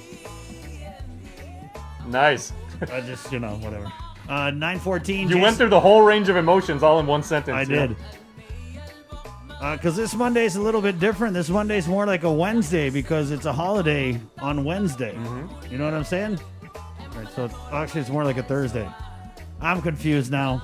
Let's just take it over to Jay. And this is actually one of our nation's, most celebrated and most cherished holidays because it is Veterans Day, a day when we all, you don't just tell our beloved veterans, thank you on Veterans Day. You tell them that every day. You let them, you appreciate them. But, when you serve in the military, and for those who made the ultimate sacrifice, there's they're to be honored, they're to be remembered, they're to be respected. And the commitment they made is for life, much in the same way as members of a motorcycle club. When you're in, when you go from that prospect phase and you are a member, it is a brotherhood that lasts forever. And we have 2 members of the Guam Hogs right now, and a group, gentlemen, Wayne Wixon and Roland Addis, so Hef and Roro, as they're commonly known within the brotherhood. And guys, I've said this so many times, and I never get tired of saying it. I never get tired of spending time with you guys, because you guys are true island heroes. What you guys do is you all say, yeah, we love to ride bikes. We love hanging out together. We share this bond that we have. But so many of your members have served in the military. So you've got that. You know the commitment. You know the training. You know the promise you're making to defend freedom and liberty and everything. And part of your Wounded Warrior ride is another one of the traditions that you now continue as an MC to carry that through. So guys, if you can just kind of break down the history of the Wounded Warrior ride on Guam. The Wounded Warrior ride is something that we started about 10 years ago, so 12 years ago, to honor the veterans on Veterans Day. We do the ride to, normally when they have the Veterans Day ceremony, we ride to the ceremony and we honor the ceremony itself. They're not having that this year, or they're having it, but it's virtual. So we're doing a ride anyway to visit various sites on the island that related to veterans. We're going to start at the VFW and continue on to Meningan Memorial and go around the island from there.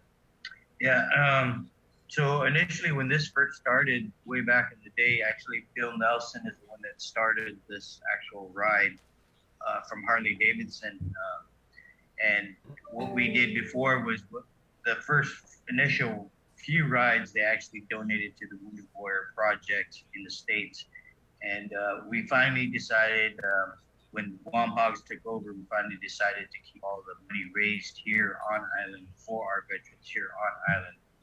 Because some of the programs that we have for the veterans out there, they don't reciprocate or send anything back towards Guam. So we figure nobody's taking care of our veterans here. Why don't we just keep the money here? And that's how we're starting it. That's how it's been changed. And from about 12 years now, we're keeping the money here and helping all our veterans here. Mm-hmm.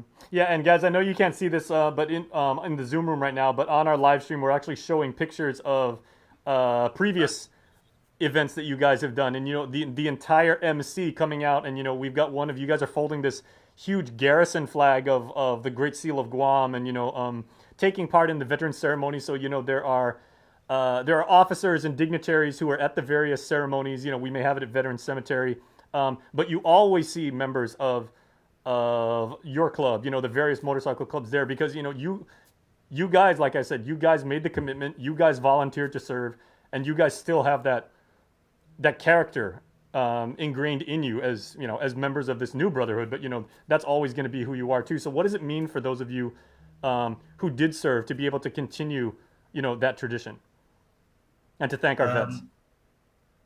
For me, I'm prior military, retired Army. For me, it's something that you go out there, you fight, you try and help the people that you're helping out there, and then you come home and you see how much people are suffering here. So then it kicks back in and saying to the fact, or to the point of you see people here suffering, and some of our veterans who've also been there, done that, struggling, and they don't have anywhere to go or anything to do, or they're just stuck at home and they just have a lot of issues, PTSD, issues with family stuff. We're here to try and show them that there are people out here in the bike community that a lot of them have served as well, and they want to give back to the people that they love, and especially their families. If they have sons or daughters or nieces, nephews, cousins, aunts, the family that serve, they want to be able to help them get better and move on and reintegrate back into civilian life for some of them that are retired or that get out. Yeah, what do veterans tell you guys when they see you guys, do, and it's not just the Wounded Warrior Ride as an exclusive event throughout the year, but you guys do, you guys do the Christmas ride, and you guys contribute to, the pediatric ward at GMH, and you guys help kids, and you guys go into underprivileged communities and neighborhoods, and you guys bring candy to them and presents and everything. When it comes to the veterans, what do they say when they see the work that you guys are doing? And like you said, Roro, you guys took up arms so that you could fight for people who couldn't fight for themselves. And now when you guys are going out there and trying to help the vets, what did they say when they see you guys working for them? Oh, they're very appreciative of the different organizations that we donate to. We've donated to Purple Hearts, the BVA, VFWs, both VFWs are American Legion.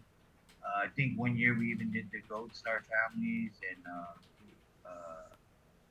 we did a couple, the Iraq, Afghanistan, Persian Gulf Veterans of the Pacific. Can't believe I remembered that. But that was we donated to them a few years ago, and this year we're donating to the Women's Auxiliary and GY671. For those of you that don't know, GY671 has been the veterans organization group here on Guam that started. They did the road march for the veterans on Liberation Day, and they also did a bike ride that same day. And even on Liberation Day, we still, even though there wasn't a parade, the motorcycles, we still did a little parade ourselves down the Marine Corps Drive, like we always do.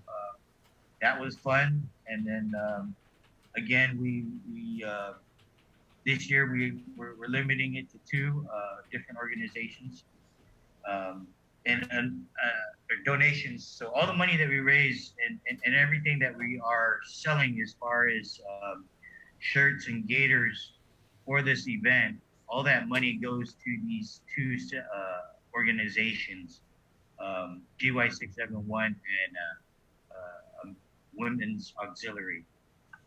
And they're every time we presented a check to any organization, they're very, very appreciative of everything that we do for them and for our veterans. We don't ask them what they use the money for. It is up to the organization itself to figure out what they're gonna do. And if they tell us, they tell us, but we don't really ask them or require a bank statement of where this money went, stuff like that.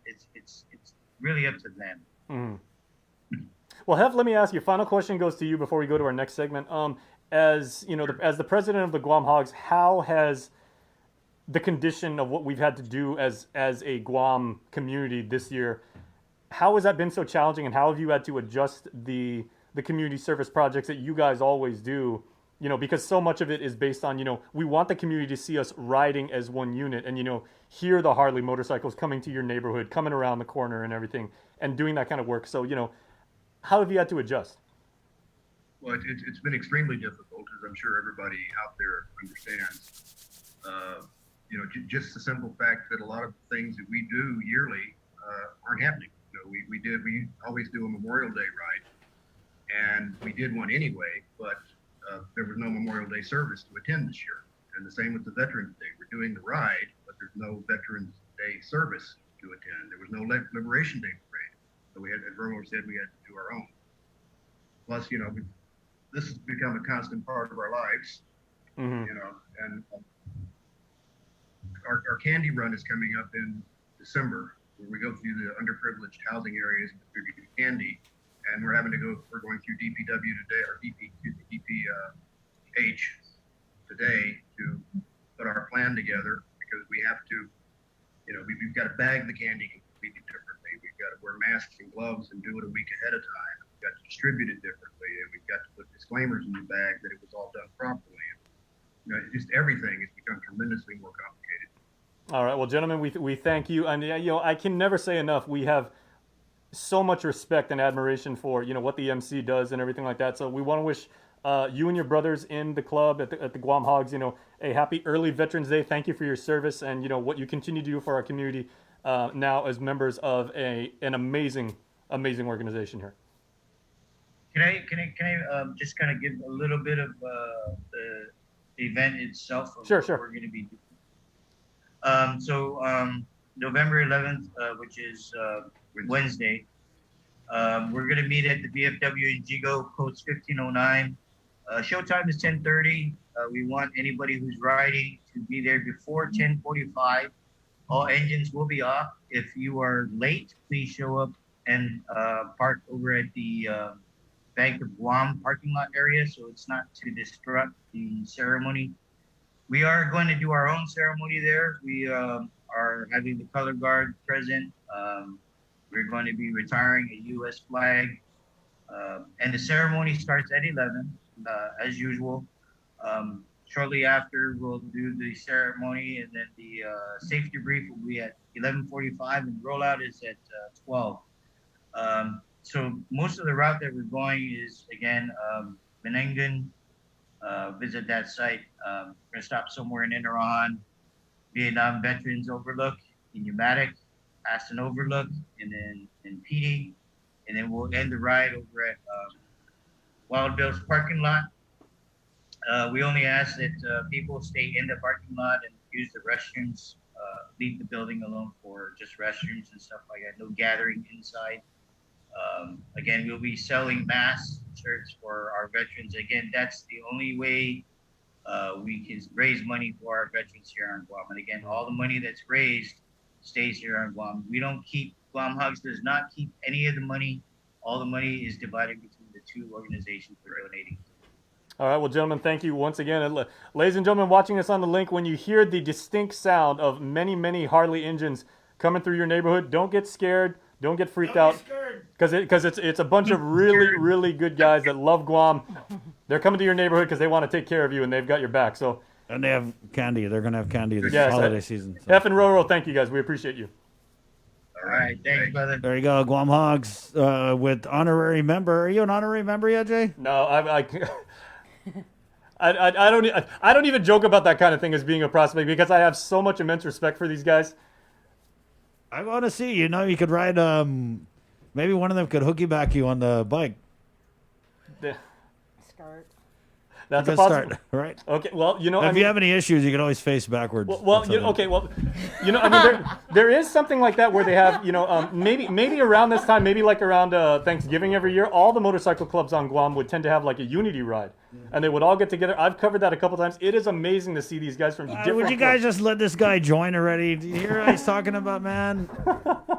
Come on, Raw, come on. Let me get a bike first and practice and everything like that. You don't got to be jumped in. They give you an honorary pass. All right, 9:27. Let's go back into the KUAM News Zoom room where we're joined by Lillian Posadas, and then we're going to get to John Thomas Brown, the man who wrote the book on procurement, literally. So, Lillian, thank you for joining us on this Monday morning. Hospital Administrator Lillian Posadas, as we just got word of another COVID-19 related fatality here, the 90th. Lillian. Correct. Hi, good morning. Good morning, Chris. Good morning. Good morning, Jason and Sabrina. Good morning, Guam. Yes, we just lost another individual early morning. And so, yes, and our condolences and our prayers to the family. Our census right now in terms of COVID, we are at 70. Of the 70, 15 of them are on the ICU level of care. And of the 15, 11 are on ventilator support. So our numbers are creeping up in terms of individuals needing ventilator support. So it's an indication that, the conditions of these individuals that are coming in are quite acutely ill, quite severe in terms of their respiratory system, that they need them ventilator support. Of the 70, 12 of them are up at the CIF. Total number of individuals that we have transferred out of this acute facility over to the CIF, it's now about 85. And so, it's another good sign that people are healing and are recovering. And so of the 85 that were transferred to CIF, many of them have gone home or to the ISOFAC, government-sponsored ISOFAC. And so we have 12 remaining at the CIF as of this morning. Any additional staff? So that's where we stand with our COVID situation, our COVID census. Any additional staff flown in to provide assistance? I did. It's hard to hear. I don't know if the sound, the audio is getting kind of either that or my age. My hearing is Probably both. I'd say it's 60-40. Lillian. Any additional personnel flown in to assist in the last few days? I think about 3 of them came in over the weekend. 3 additional staff, RNs.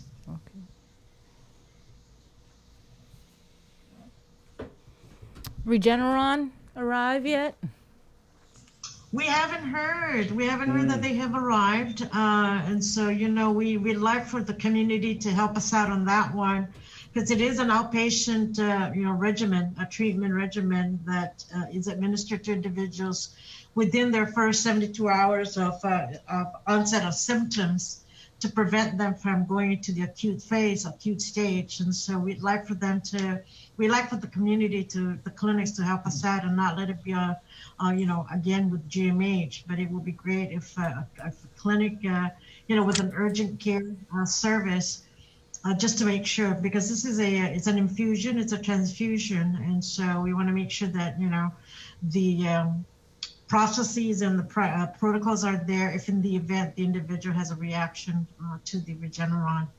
So it'd be good to have it where there's an urgent clinic service. So the way it would work is that HHS would ship the Regeneron to GMH, and then GMH would provide it to the private clinics, like I guess the tier clinics. I'm not sure that it's going to be delivered directly to GMH. That we haven't gotten that detail. It might go because it might go to public health, Okay. and public health will be the one to distribute it to wherever the site is going to administer it. So again, we haven't gotten a whole lot of other details regarding the Regeneron. Okay. Still the one Blue Med tent up? Have you had to put up any other Blue Med tents? Or just the one? No, we're still just one for now that we have right outside of the emergency room.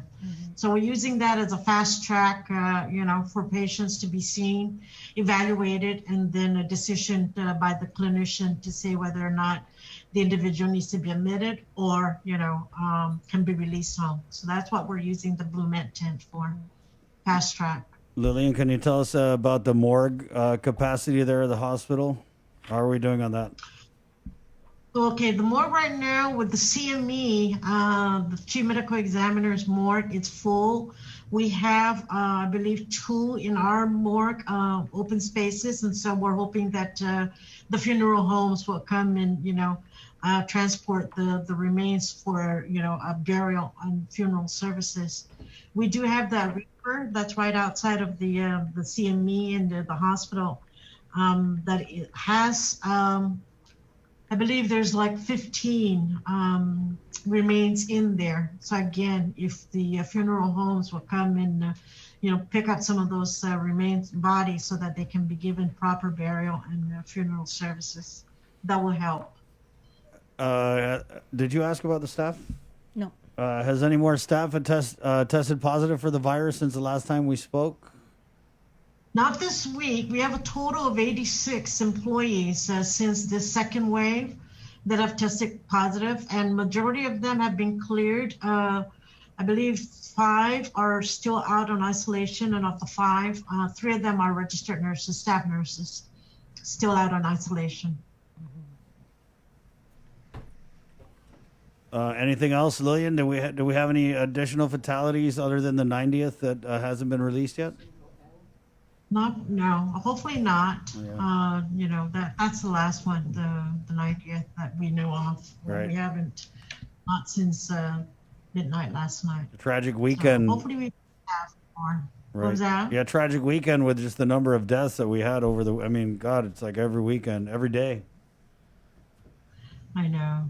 It's unfortunate. It's sad. So really we try and, save them. Try and save them as best we can. Lillian, we got a lot of reaction with the interview we did with you. I believe it was last week where we read some of the posts that were put on social media by some of these outgoing nurses who had come to Guam to assist with the COVID-19 effort. Man, I'm still getting comments on that interview. I know you had got emotional. What was the staff reaction to those posts and that interview? Did it kind of give a little boost to the staff who I know is just so overworked with this pandemic? The comments, what you have read, yes, it really gave them a boost, encouragement, gave them a lot of encouragement that, what they're doing, what they're risking their lives to take care of these patients definitely, increase their hope and the sense of hope and faith that, what they're doing is really very heroic, very courageous of them to, continue caring for these individuals that come into the hospital. So it was very inspiring, very encouraging. So thank you for sharing that. Of course. Thank you. Thank you so much for your time, Lillian, and for the accessibility that you give us and coming on the show and just getting these numbers out to the people. Well, we're we just want to help the community understand that, the severity of this COVID, and hopefully that they continue to do their part to wear their masks, keep their distance, and wash their hands. Right. And just as a small token of our appreciation, if you look behind you, Lillian, we've prepared several beer boxes worth of virtual banana donuts. Okay. All right. I like the Bonilla Saga. Yeah. That sounds good. Okay. So please try my recipe, okay? I will. I'm going to enjoy it. Thank you, Lillian. Bye. Okay. Bye. All right. Just doing our part, just doing our part. 9:36. We'll take a quick break, and we're coming back with the man. I just love saying it, Jay. The man who wrote the book on procurement. It just sounds legit, right? That's a great thing to have on your LinkedIn profile. Right. I yeah. wrote the book on GovGuam procurement. Yeah, it's Attorney John Thomas Brown. Next on the link, The Breeze 93.9. All proudly brought to you by IT&E, Carrier, Dial Rentone, the Thrive Coalition, and Cavo Enterprises. Good morning, Monday. Thrive, a coalition for a drug-free Dedido, is an active partnership of community members and leaders committed to a vibrant, resilient, and empowered Dedido. It takes a village to raise healthy and drug-free youth. Thrive with us. Find us online or email thrive@westcare.com. Life as we know it changed this year. Our health, families, jobs, and finances have been in jeopardy. We've witnessed loss in more ways than one. And at a time when nothing could be more comforting than coming together to fill this loss, share the love, and lean on each other for support, we've been asked to stay apart for our own safety.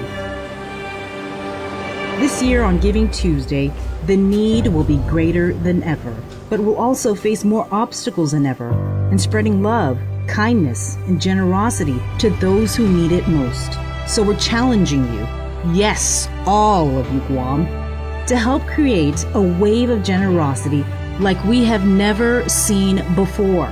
We can all do it. Small acts, big acts, businesses, schools, churches, clubs, men, women, children. Let's do this. Giving Tuesday is this December 1st. What will you do?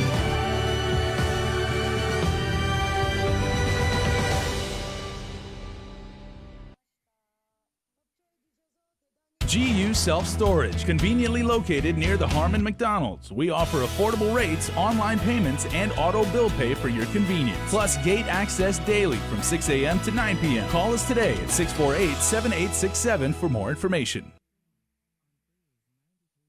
We got your 6. At 6 a.m. with the link on Breeze 93.9 FM. Bree and I connect you with all the latest news and information you need to know to start your day. Then check back with Guam's news leader at 6 p.m. for the day's top headlines with KUAM News Primetime. From 6 a.m. to 6 p.m. and everything else in between with KUAM Digital, we got your 6.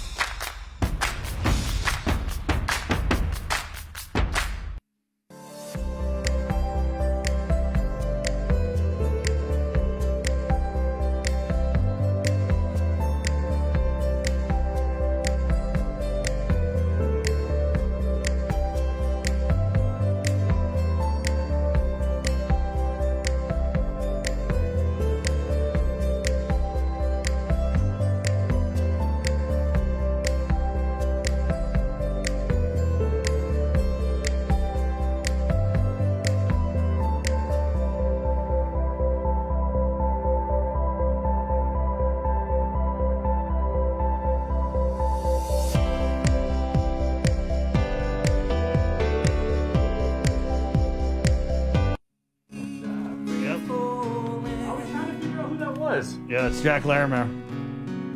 You probably didn't recognize it because maybe you're used to hearing it while you're eating brunch. Yeah. Wow, brunch. That's a pre-COVID word right there. 9:41. Let's go into the KUAM News Zoom room where he wrote the book on procurement, and we kind of wanted to bring him on to maybe dust off our conversation that we had way back during containing COVID about the Emergency Health Superpowers Act. And I remember, John, you had come on to talk about the procurement or the emergency purchasing. Man, It's been a while. it's been a minute, yeah. Yeah. I've forgotten, but I forget most things these days. Well, you're not the only one. There's a lot to remember nowadays. But you shot us an email about this, and I guess we'll just kind of start there, the suspension of the AAA process, right? Yeah. There are a number of things that have popped up since we last spoke, but Well, let me just tell you a little story talking- real quick, John, about this AAA process. I remember it was just weird because when they had the hearing, We had Senator Will Castro was on, and he was talking about how he said something to the senators about, hey, and they're like, it's not even our hearing. We're just here as spectators. So I thought that was pretty interesting in itself, right? And so now that process has been suspended. We just had Janella Carrera, Public Health, on the show. I don't know if you saw, but it's like they're moving full steam ahead with these fines and the fine schedule. And I mean, we could be a couple weeks away from facing fines for violating these public health orders put forth in an executive order from Adelup. So it's just a lot of stuff going on with transparency and the suspension of all that. But let's just start with the AAA process. Do you believe they had the authority to do what they're doing now? Okay. We have to kind of break things down a bit. Please. The superpower is a superpower like you find in the comic books. Everybody has their invincibility, no matter what your superpower is, and this is the same way. The superpower, well, first of all, it doesn't call itself that. It's nothing more. The governor has no power other than to suspend a law or a regulation, and those are pretty limited also. So this gives the governor no power to make a law. Regulations, yeah, because the executive branch is in charge of making regulations, but not making laws. And there was some talk about suspending the AAA. Well, you can't do that because that's a law. The AAA is a law about how the government, the executive branch of the government, is meant to promulgate regulations. Once those regulations are properly promulgated in accordance with the law, then the executive branch can do what they want to with them. But again, within the confines of the making and retiring of regulations, the public notice and that sort of thing. Now, I'm not sure the various, I haven't really kept up with the executive orders. I'm not sure what is the basis of the authority for all these fines and such as that. But if it's a new regulation, then that has to be done according to the AAA. So I don't really know how to apply it to the particular facts that we're talking about. I'm just interested in the structure and architecture and reading of the law. And it very clearly says that it applies to a regulatory statute, can suspend a regulatory statute prescribing procedures for conducting local business. That's the only statute that can be suspended, is one that talks about conducting local business.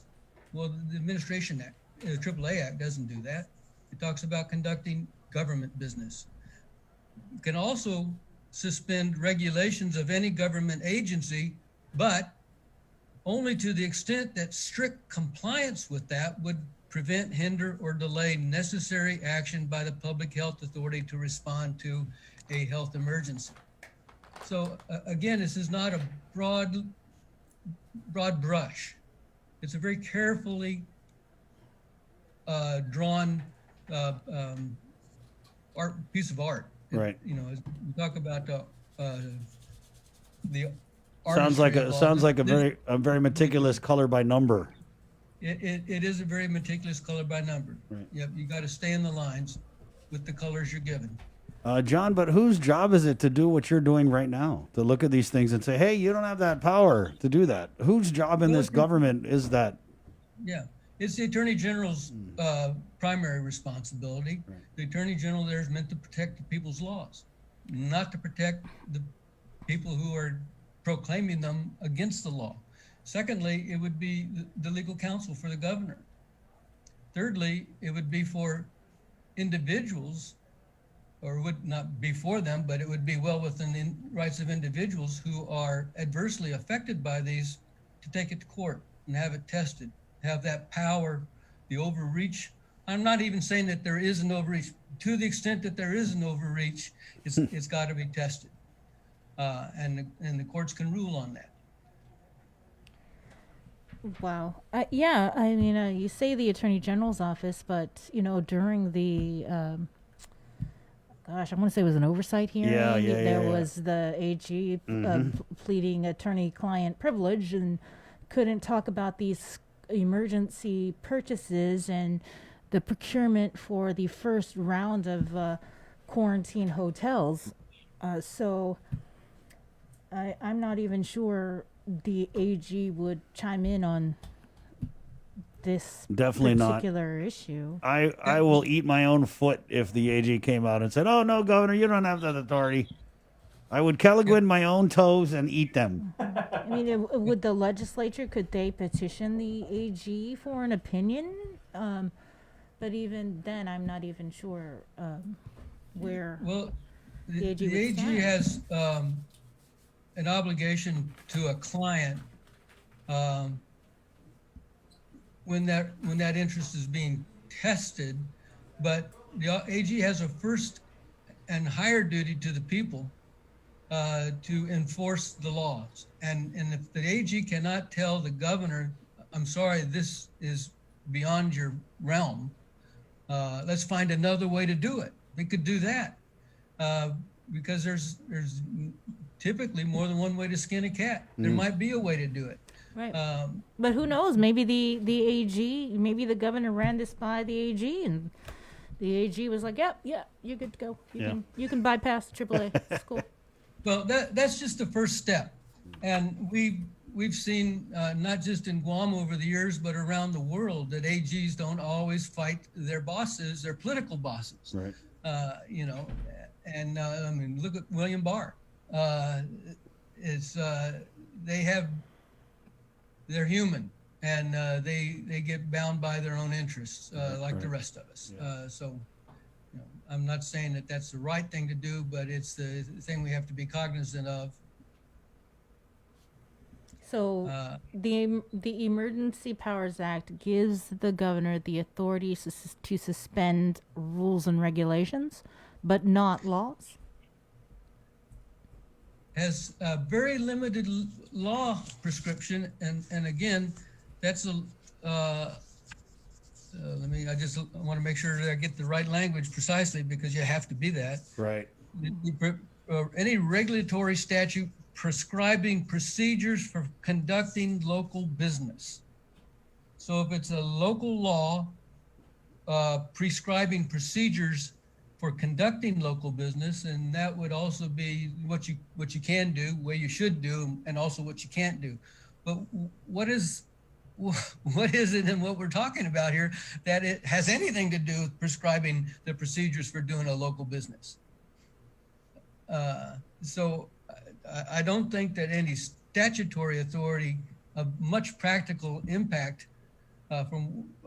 comes out of that particular clause.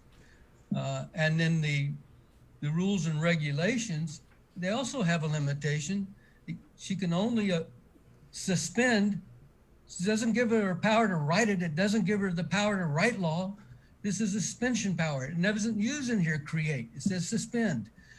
So to suspend an agency's regulations to the extent that strict compliance gets in the way of addressing the public health needs. So these are not broad. It's not a creation of any power, right. And the restrictions, the power except the suspension, and that power is a negative power that is also strictly construed. Right. Now, John, I know this isn't proprietary knowledge. I mean, I'm pretty sure if you can go in and read the law, then, 15 other senators can do the same. A whole cast of characters from throughout, not just the government, of the private sector. Why haven't we seen, well, we know why we're not going to see the AG come out, because it just doesn't do that with this administration. But why haven't we seen any senators kind of stand and be like, hey, what are you doing here? Or do you think that the train of thought is that we kind of all need to rally behind this to get it done because of this pandemic, and never mind what the law says you can or can't do, this is what's needed? Yeah, it may be that, but there's so many laws out there that prescribe penalties on the people who violate them, and that can be it won't be a senator because they only have an obligation to write a good law. They don't really have, they can hold an oversight committee, but they can't make the governor behave if the governor is misbehaving. So, you know, you depend on the goodwill of the people in government, the governor, the AG, the senators, and even, you know, we've passed very recently, and the governor has signed a revision to the procurement law, emergency procurement. And in that, it says it's increased some of the flexibility of the government in acquiring things in an emergency. And it says, you know, basically you can do simple things in good faith. And good faith means honesty. It means having no conflicts. It's the duty of a trustee. We should all be familiar with that in one way or another. And so we have to. It becomes impracticable, because if you're taking the case to court and you have an attorney general who says, I can't give you any evidence because that's all, every evidence of what you're talking about is all covered by our immunities, our confidences, you don't get anywhere. Right. But you know, the court gets to judge that as well. But it's an expensive process. Mm-hmm. And by the time you've gotten to the end of it, you know, well, I'm not sure this pandemic, but most emergencies have passed. Right, right. So it becomes very practical in how you do this. You can do it in a couple of ways. You can do it at the ballot box, as we've just seen. Right. Or you can do it by raising funds and taking the matter to court. I'm just an observer. I know. You know, I'm not going to take a leading role in any of this, but when I see stupidity being talked about, I just want to lend a not entirely disinterested, but at least a objective look at it. That's why you're on this show, John. That's why we had to get you back in here, because your email was just too, I mean, I felt like I was reading Supreme Court brief. Well, any lawyer I know could look at that and come to that conclusion without any coaching. Right, right. You know, so it's not that unclear. I got to tell you, well, the first 2 or 3 times I read it, I had to reread it, and I had to sleep on it, and I had to reread it again, then I had to sleep on it one more time, and then it was clear as day. Because it's basically one long run-on sentence. Right. Yeah. The verbs and the objects and the nouns. Herewith, theretofore, thereunto, notwithstanding, here within. Yeah. It kind of sounds like you read it and you're like, yeah, this is what this says, but it can't be that simple. Let me sleep on it a bunch of times. Yes. Yeah. Yes. And I just don't understand, like, if you get it and it's that simple and you teach classes on it, then I'm not sure where everyone else is at on this. Other than to maybe that, oh, this is what the governor needs to do. We need to find people or whatever because, you know, people are sick, people are getting COVID, they're dying. And people aren't listening. Yeah. Well, you know, people say that I'll believe it when I see it. My wife has a better explanation than that. She says, I'll see it when I believe it. Well, that's what reading the law is all about. Well, John, so is this going to become a class at GCC next year or what? Well, to the extent that it deals with procurement, right. It would be an element in Module 2, which deals with methods of procurement. Oh, there you go. But you know, they would love to be teaching those classes now, but not in person. And right. I'm kind of old school, like really. Yeah, you're like number 2 pencil old school. Years old, you know. It took me forever just to get on the Zoom thing. Yeah. Hey, you're welcome. Well, there's a new batch of elected leaders, right? So you're gonna have to be holding procurement, or do they go through procurement classes? There is a law that requires everybody who has anything to do with procurement in their procurement job I mean, in their government job, as a buyer, a clerk, or whatever, a director, to take the procurement training classes. There's a basic procurement program out there. It is not limited to government people. And when I first started out, there were about half private sector people taking it, but I don't see them anymore. It's well, first of all, they have to pay the GCC to take the class. Right. I do it for free, but they have to pay GCC to take the class, and so. When you're working for the government and the law makes you do it, the government pays for it. So it's a lot easier to get a classroom full of students that way. Well, John, we always appreciate your insight. You know, feel free to shoot us another email and we'll get you back on the show there. Just don't call it a superpower anymore. That's like I told you, Sabrina uses that term very sarcastically, dripping the sarcasm when she's like, the governor used her superpowers. Yeah. Thank you, John. Like you guys. Yeah, be safe. Be safe, okay? All right, you too. Okay, there you go. Attorney John Thomas Brown. Always a good talk with that guy. I would like to take that class, honestly. We just did, pretty much. Yeah, I mean, the material like intrigues me to some degree and everything, even though that's not what I do. But I think just to actually have John as an instructor, seeing as how passionate he is about, I think the entertainment value would be off the charts. Right on. Well, a fun class. Maybe you could be our proxy. John, what do you think? Can you get Jason in there? Maybe a waiver? I think, it would be very, very good for industries like yours, where you are parsing things and expressing viewpoints, to have some understanding of them, not just this. But one of the things I try to make in this class is the how to read like a lawyer, how to look at it. So it is beyond just procurement, but it involves an awful lot of theory and philosophy of the way law is meant to work. In this case, in the procurement realm. So I think it would be good for you. We aren't holding any classes, or at least I'm not holding any classes. I've given them a lot of names for people who are more game than I am to try to do it online. I just think when I try to teach, I got to look in your face, see if there's a question in your face, see if there's any understanding in your eyes. Otherwise, and I'm not going to do it. You know, right. Yeah. I can't do that on this stuff.